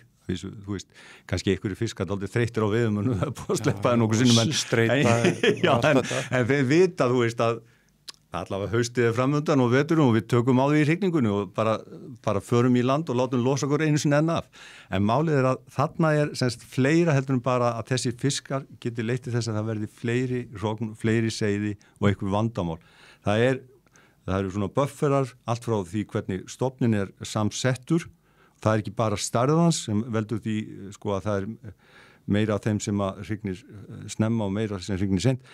Það er líka samsetningin því að leið og þú færð að leifir þessu að hafa sinn gang þá færðu fiskar sem eru búin að hrygna einu sinni áður, hrygna sem eru 2 sinnum áður, 3 sinnum 4 sinnum og jável ég allavega sko þó að meti síðan eins og þarna í 11 sinnum en þeir bara allt í hennu komnir inn í myndina og það gerir það verkum að þú þarf líka býtu og ég þá er ég að fá þarna úr þeirri átt einhverja viðbótu gönguna árið eftir og ég þar á eftir og þar á eftir.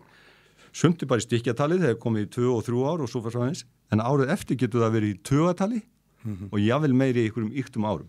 Því að þó að þeir séu oft bara, við getum sagt svona með lífslíkur á borðið seiði, þá eru þau samt að fara í mitt eins og seiðin kannski hæst í 20%. Og það munar minna þegar ef þú kannski með 2000 laxi á og þau fengið 20% af því tilbaka en það eru yktu dæmin en þetta kemur þá á móti einhverju við getum kallað hugsanlegt óhagræði af því að hafa of marga fiska svo hvað er þá fleira í pottunum sem hefur heldur ekkit verið rætt jú, til dæmis það í kerfum þar sem að þú átt kannski í basli með það að það er svo lítið hrygning á ákveðnum svæðum það getur verið einhver ángar árinnar og það er ekkert víst þú leysir úr því með þessu nema þú hreinlega takir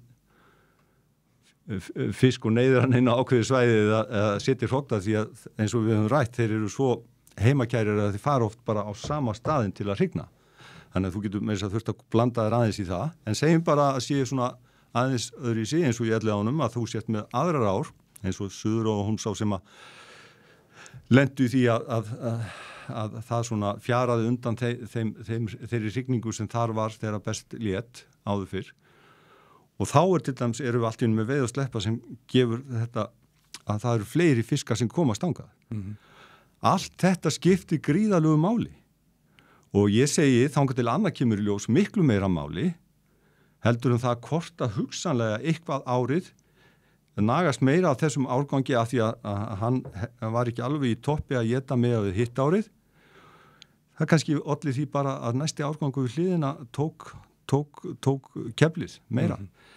Við sjáum þetta, náttúran hefur allavega alveg gert þetta án vandkvæða, án okkar inngrips og talandum það að þetta sé svona og hins einn og eitthvað dæmi til skýringar á því, það má líka allt í lagi nefna það því að Jón nefndi þarna mun á einhverju svæði sem var ekki með lax og svo lax sem svæði sem var með lax í sömu áni, Leirósá.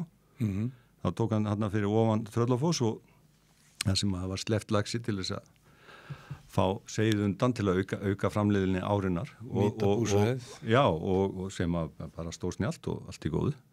En hann vildi meina að sína hvað það var munurinn að vera með mikið af laxi versus lítið að þá væri þetta mjög gott dæmi, en það er ekki gott dæmi því að þarna fer hann inn á svæðið sem er næst stöðuvatni, það sem er mikið lífrænt rek og alltaf bestu svæðin í ám sko, sem hafa stöðuvatni er næst vatninu. Þannig að það er bara strax eins og að bera saman epli og appelsínur að leyfa sér að bera þetta saman. Alveg óháð sko, fjölda laxana, þetta er ekkit sömu svæðin. Þannig að bara það, fyrir utan einhverja mögulega kalda læki og annað neðar sem getur haft áhrif þar, þetta er ekki dæmið sem hann á að segja. Ég er ekki að gera lítið neitt nátt úr því sem Jón er að tala en þessi röksend varandi eitthvað stærri seiði og fleiri seiði þarna, hún er bara ekki að ganga upp. Nei. Því að það sem ég hef farið í þessum aðstæðum, hvort sem það eru Elliðaárnar fyrir neðan Elliðavatn eða í Haukadalsá fyrir neðan Haukadalsvatn, þetta er bara eins og svart og hvítt að vera á þessum svæðum og svo einhverjum neðri svæðum. En ég segi þessi umræða, þetta er ekki heilat og ég vildi gjarnan að ég væri sko maður til þess að vita hvað er eiginlega í gangi. Ég bara það ekki. Og það er mikilvægt og það er einmitt sko Jón er helviti góður í því, þú vissulega þykist hann alltaf á rétt að standa, en hann lætur vaða. Já, hann færi rök fyrir máli sínu og hann færi rök með sínum svona sinni nálgun og maður hefur gert þetta stundum líka, maður hefur nálgast eitthvað og svo hefur einhver þurft að banka í baki og segja, heyrðu, samkvæmt þessu, en það bara, ef þú lítur á þetta hérna, þá er þetta ekki alveg svona. En hann bara þessi umræða hér, Jón, og hver það sem tekur þessu umræða, hún þarf að eiga sér stað, alltaf. Af því að við erum að nýta þessa fiska, alveg sama hvort við drögum á land eða veið og sleppa eða hvað það er. Þetta er eitthvað sem við erum að krukka í og þá er bara ekki eðlilegt heldur bara þarft og nauðsynlegt að við séum að ræða þessi mál. Jável þó við fáum ekkert sko nýtt í sarpinn nema kannski stundum á verstafalli bara einhverja ára fresti. Það gerir það verkum að við erum þó að leita, við erum að ræða þetta svona á einhverja snild en eins og ég segi, það verður einhverjir yngri og skappari menn greinlega koma til söguna til þess að koma með þetta upp á yfirborðið sem þarf að finna en þeir hérna þeir eru að koma sko, ég trúi því. En sko ágætis vinkill yfir í Elliðaárnar sem að þú hefur með að gera og hafa til dæla nýlega verið settar í veið og sleppa og ættu samkvæmt kenningu Jóns að vera drepast úr ásetningu núna hafa staðið af sér bara í gæðum og veiði og fiskmagni þessi mögru ár sem hafa verið í laxveiðinni þá þeir verið ákveðin ljósi punktur hann í laxveiði mjótt Já, það er rétt en hérna hvað er að frétta? Þú veist, Jón svona í að þetta væri lognuvendastorminum í ofsendingamálum en hérna... Já, ég ætla rétt að vona ekki. Allavega í augnablikinu er ekkert sem að bendi til þess og það er Ég trúi því ekki að það verði nokkuð tíman sá stormur en það getur vel verið að menni eftir að sjá einhverja breytingar sem að menn vilja heimfara upp á þetta en þær eru ekki komna fram enn og við verðum þá bara að sjá framan í þær. Það er margt gott búið að gerast enda sem hjálpar til, segi ég, eins og Orkuveitan fór á undan með góðu fordæmi með að tæma þetta blessa Árbæðalón sem hefði endar mátt vera búið að tæma fyrr af því að Orkuvinnslan hafði verið hætt nokkrum árum fyrr en eðlilega það og þeir vita það þá þarf að stíga varfærnislega til jarðar þó að kannski ákvörðun akkurat á rétt þenn tímapunkti sem hún var vantaði eitthvað stjórnvalds svona eitthvað frekari samráð en ákvörðunum var rétt í mínum algjörlega rétt og það sem að maður hefur séð í framhaldinu að því ég var fenginn til að vakta þetta er hvað þetta mun bara það, við erum að munna við það að vera að færa til fyrri vega bara eins og þetta var þó að við séum með hennar steinkumbaldaðarnu yfir sem er stíplan þá renna átnar og hindraðir í gegn núna þannig að það sem er aðalatrið sko með mig ekki glemma því það er gönguleið upp sem var lokuð Svo er svæði af lóninu það sem var of djúpt og of mikið drulla, það var ekki þetta að hrygna þar. Það opnast á hrygningasvæði og uppeldisvæði og með hverju árunu sem líður núna, það eru nú ekki komin mörg, að þá sér maður bara að það er að byrtast þarna allt annað botn og allt annað búsvæði fyrir seiðin. Og af því að menn hugsa, býtu bak, er þetta ekki eitthvað örreiti svæði og svo framvegis? Skiptir þetta einhverju máli? Er ekki betra að hafa þarna eitthvað áltapar og eitthvað? Já. Það er alveg eðlilegt að menn hafa allar sína tilfinningar og skoðanir á þessu. En enn og ný, þá erum við með í höndum okkar þessa náttúru og ef það er ekkit sem að mælir því mót, þá eigum við að hafa hana eins upprunulega og eins afskipta og mögulegt er, þó við leyfum okkur áfram að veiða og svona, að þá eigum við að passa upp á það og það er, hvernig fer það með stípluna sjálf og það er kannski ekki stóra málið því að hún hefur engin áhrif á ána, hún er útlitslega kannski ekki spennandi, það er göngulið þarna og það er sjálfsagt dýrt að búa til nýja göngubrú, þannig ég sé nú ekki fyrir mér að hún verði felld næstu árin allavega, en átna sjálfa, það er að segja fá árbæðakvísl, fá gönguliðana upp, fá hrygningasvæði, uppeldisvæði, skipti máli og af hverju skiptir það máli? Skiptir þetta máli að þetta er svona lítið? Já, að þessar ári er ekkit svakalega stórar og svo er menn bara að prófa að fara eftir ánum hvað með hrygningar skilur því? Það sem er að nógu hægur straumur, það skildi þó ekki vera, þarna er bara eina betri hrygningaskilunum sem við farið af því að það er svona heppilega að slétt og fastlegur straumur.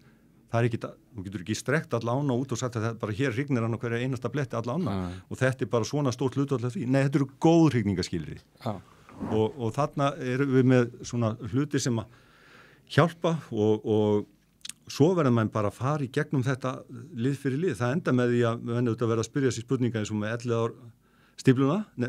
11 vassstípluna og annað. Það er ekkert sem að segir að við þurfum ekki að skoða það er komið að þeim tímapunkti að hún þurfa að fara. Það er eitthvað sem er ekkit sjálfgefið því að það getur verið alls konar flækistugu og vandamál fyrir utan líffræðina, sko varðandi bara byggð og annað sem er í gangi í dag. Hver á landið undir vatninu? Já, og hvaða breytingar þetta hefur í för með sér varðandi bara það skipulag sem er í gangi. Ég veit ekki neitt um það svo sem, en varðandi... Og ellega vatn í rauninu orðið gróin náttúruperla í eigin rétti? Já, þannig að sko það er svona eitthvað bara sem þyrst að fara í, en það er ekkit sem að kannski svona, það er ekkit hvað er aðkallandi og hvað ekki, en það er ekkit svona, manni finnst það ekki vera svona endilega alveg að það er ekkit sem að brennur á manni, en þetta, það þarf að taka þá umræðin eins og alla aðra í þessu, en þetta er bara í takti við það sem er á heimsvísu, þið þekki það viðmenn er að það sem er á netinu, það er allstað fréttir að það er verið að sprengja þessa stíplu og það eru samtök búin að vera margra ára skeið World Fish Migration Day sem að eru að lýsa þessu og allt það og halda því til haga. Maður tók nú þátt í fyrsta viðburði þeirra samtaka þennan 2014 í 11 ánum.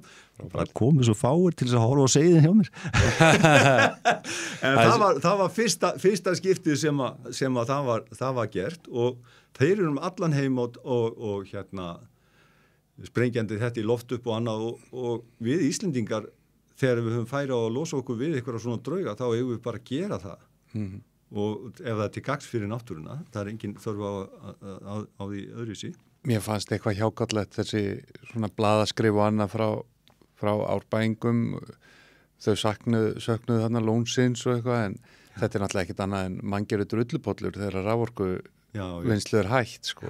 Ég er ekki að gera lítið úr tilfinningunum sem slíkum og þú viljir hafa gott útsýn út gluggan sem út vanur eða eitthvað svona. En þetta græður náttúrulega aftur. Í hinu samhenginu, sko, þá eiga þær skoðanir bara, þær er ekki eins réttáður eins og réttur náttúruna til að vera í sinni mynd. Þegar elleðarnar eru virkjaðar, þá snýst þetta náttúrulega bara að koma ljóstýru á Reykjavík, sko. Já, og allt skiljanlegt. Þannig að við erum alltaf að vega og meta hagsmuni, sko. Þú veist, er Altaparið og drullupollurinn, víst að við erum konum með aðra virkjanir upp á hálendinu og þurfum ekki lengur að landa elleðarnar. Er þá ekki sanngjarnast gagnvart elleðarnum að færa þær í sitt náttúrulega far? Jú, og það er nefnilega þetta.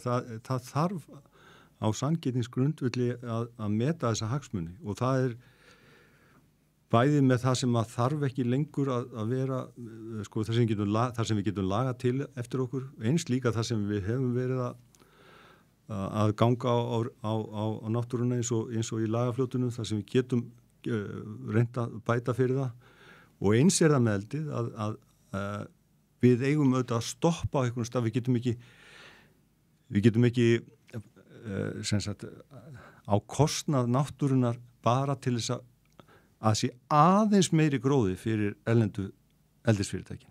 Er það sem við viljum?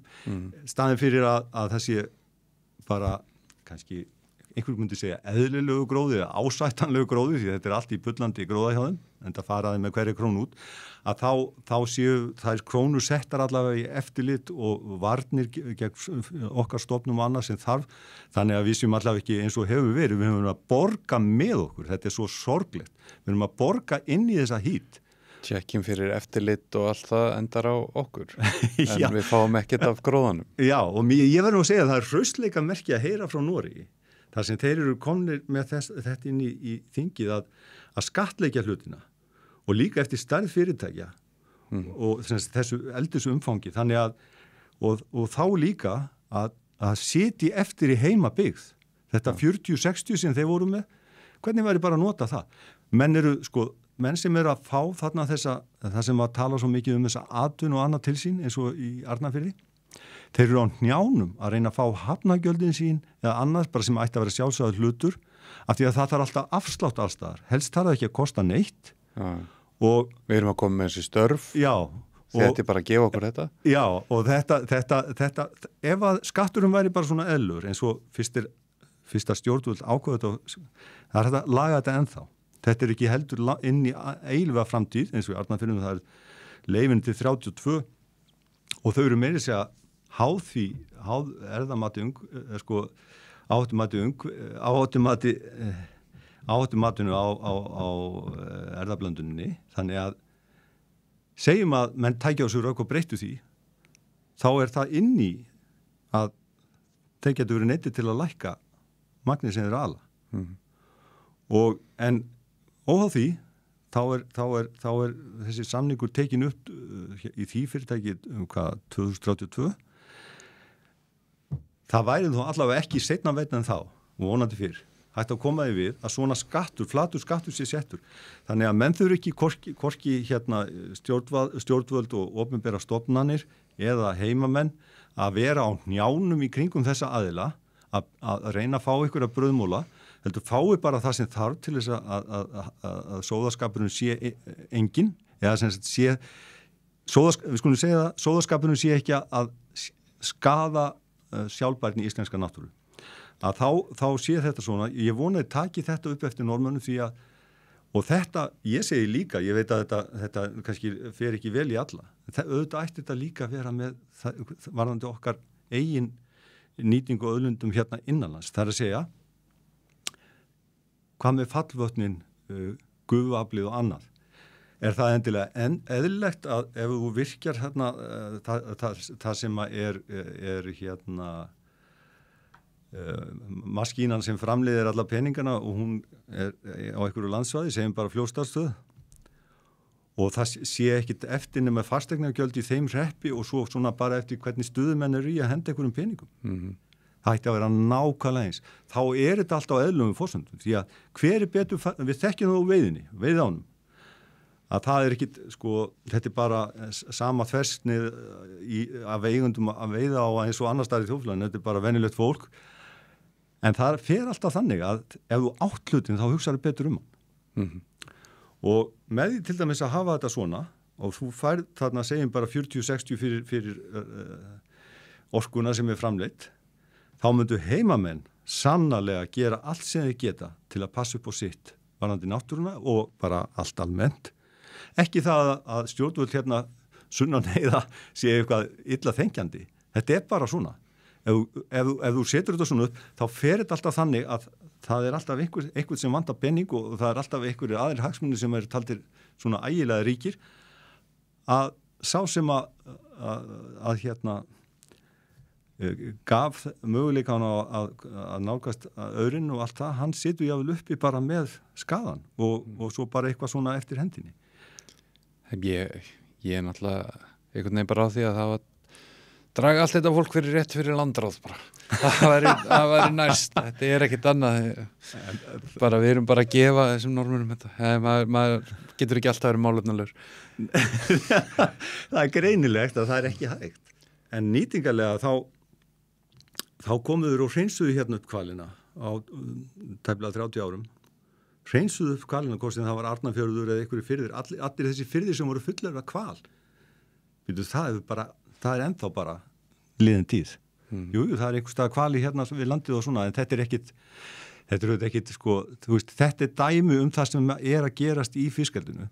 Það að segja að þú færð aðila, skiptir ekki máli hvort að þeir eru á norsku bergi brotnir eða eitthvað annað, en það vil svo opla til fyrir normenn að þeir eru búin að gera þetta ítrekka. Þeir komu þarna á hreinsuðu, já, eins og hann vinnur minn Víðir sagði, sko, að því að það nú teiknum það þarna í öndverðu áður en að land byggðist, að þeir hafði jável komið hérna fyrst til þess að nýta rostungin og hafði þá útrýmt honum. Gott og vel, svo tóku þeir hvalinn, stútuðu honum. Austfirðir og vestfirðir, þetta er eins og örlög því að fiskeldi ennþá þar.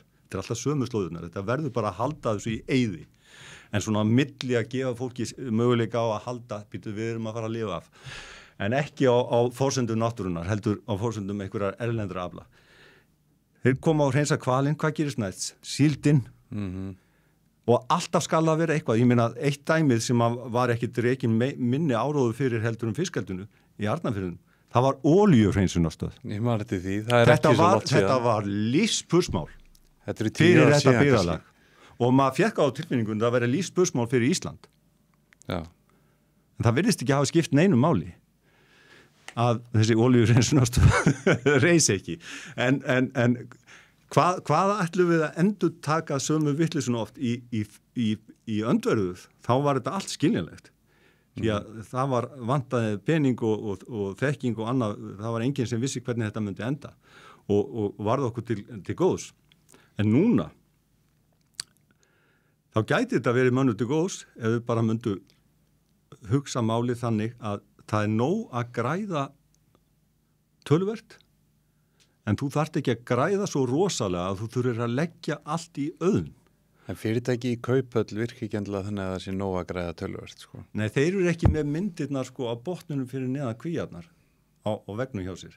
Það ekki það sem þeir eru að sína. Já, en þeim kannski líka bara sama á meðan hlutabréfin eru græn, sko. Já, og það ekki sopið kálið þarna með sjávarpartin. Maður tala bara laxin og silungurinn hefur í raun ekki komist inn í áhættumati frekar en laxalúsin og allt þetta sem getum ekki.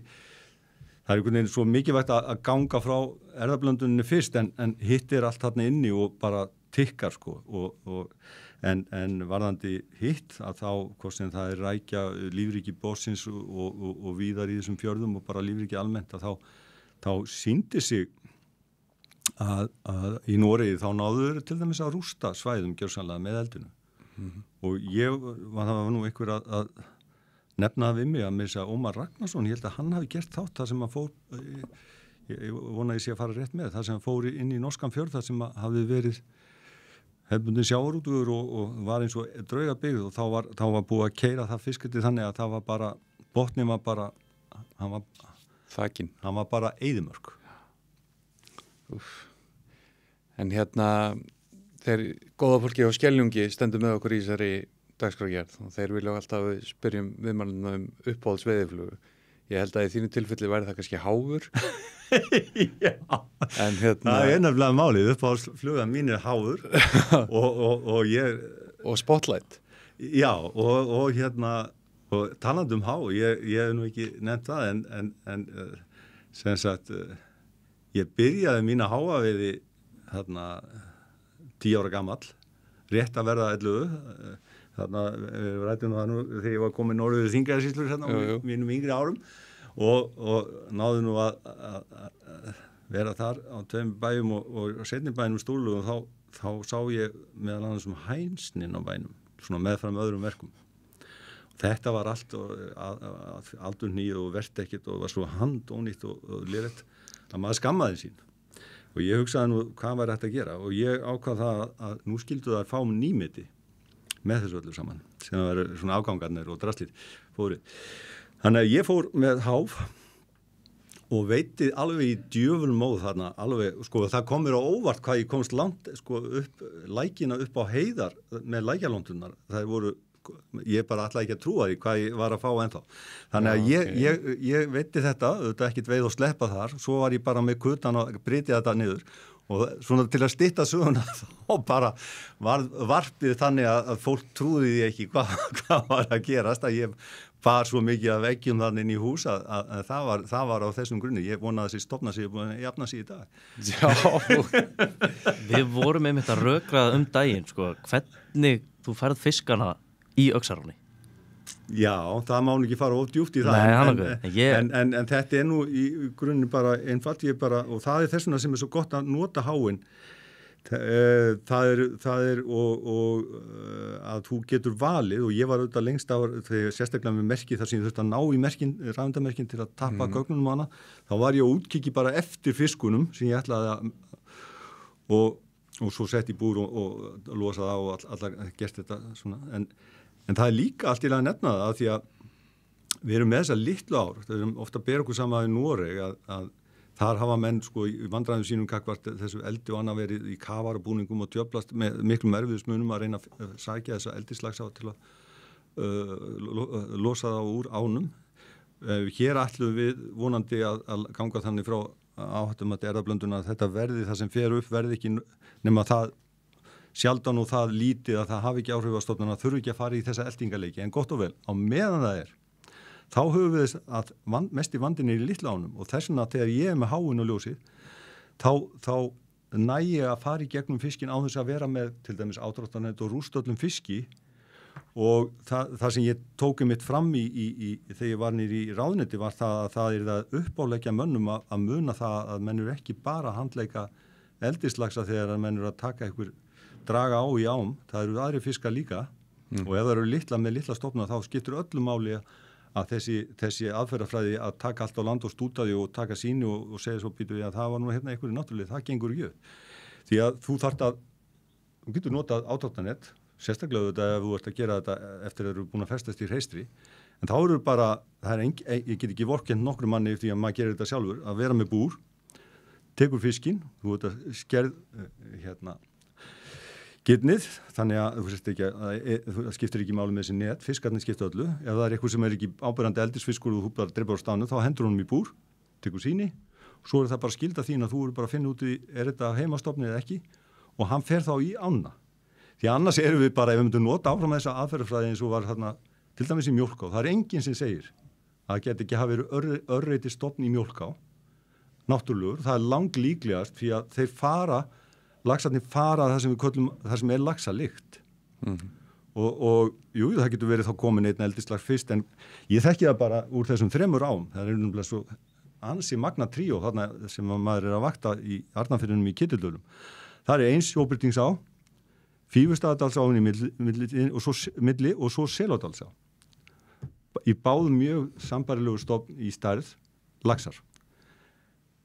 Rennur bara upp í Fífustaðadalsá, maður getur reynt að geta sér til að því að það er nær eldirsvæðunum, ég veit ekki, en það er mjög merkilegu munur.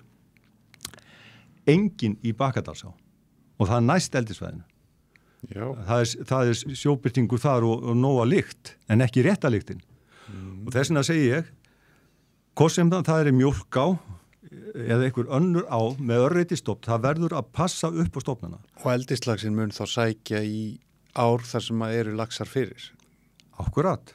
Og eins var ég að tala við mannesku sem hefur verið að vinna þörfum verkum á sambandi við laxalús og náttúrulegum fiski hérna í Náttúrustofu Vestfjarða að minna hana bara á það sem að ég upplifði þegar ég kom hana fyrst. Því að ég held bara að ég væri að koma inn á eitthvað svona sem ég hafði upplifað áður. Þessi stofnar eru svo litlir að maður var bara dálítið gapandi fyrst sko, hvað þetta er smátt í sniðum. Og ég var að minna á það sérstaklega út á sjóbirnum eins og í Bakkadarsáni þá er það svona dálítið dæmigert. Þetta er lítið og ekki bara lítið, þetta hrygnir árum saman. Ég var til dæmis í haust að veiða 5. árið í röð. 5. árið í röð, 84 cm og hann er búin að tikka niður það var svona síðast var það hálfu centimetri, núna var það 0,1 centimetri, nú með þess að innan skekkjumarka, hann er kannski ekkit vaxið en málið er að hver sem þú tekur af þessum fiskum, til dæmis eins og hefðin er til dæmis, að taka í net og skoða hvað er með marga laxalís, þá ertu bara að rústa þessu. Ja. Og hún var ánað að fá þessar upplýsingar. Það sem betur fyrir þetta komið í það að það er reynd að veiða bara fyrsti árgangunum sem fyrir úr, hann er þá næst árósnum, segir mest svæði sem skiptir máli, ekki fiskur ykkur starf allt annar staða frá. Þannig að allt þetta þarf að hafa í huga þegar að vera vakt og annað, því að annars er maður bara að leggjast á sveif með vandanum sem fylgir fiskaldinu bara saxar þetta niður en þeir bregðast við sko, þeir eina sem þeir geta gert þessi kallar þarna á svæðinu sem eiga ára og það hafa þeir gert þarna, það er bara engin fiskur veiddur. Þetta er svo lítið að þegar þetta kom til þá bara til að reyna að halda þessu. Það er svona áhugaverð eftirlætisfluga í bóði Skeljungs þessa vikuna. Það er laxahófurinn. Já, það er nú málið og hún er svo, veistu, það er nánast í sama í hvaða veðri, ég er alltaf með hann á. Heiði Jóhannes, ég bara þakka þér kærlega fyrir gott spjall og bara gangi vel í baráttunni. Takk.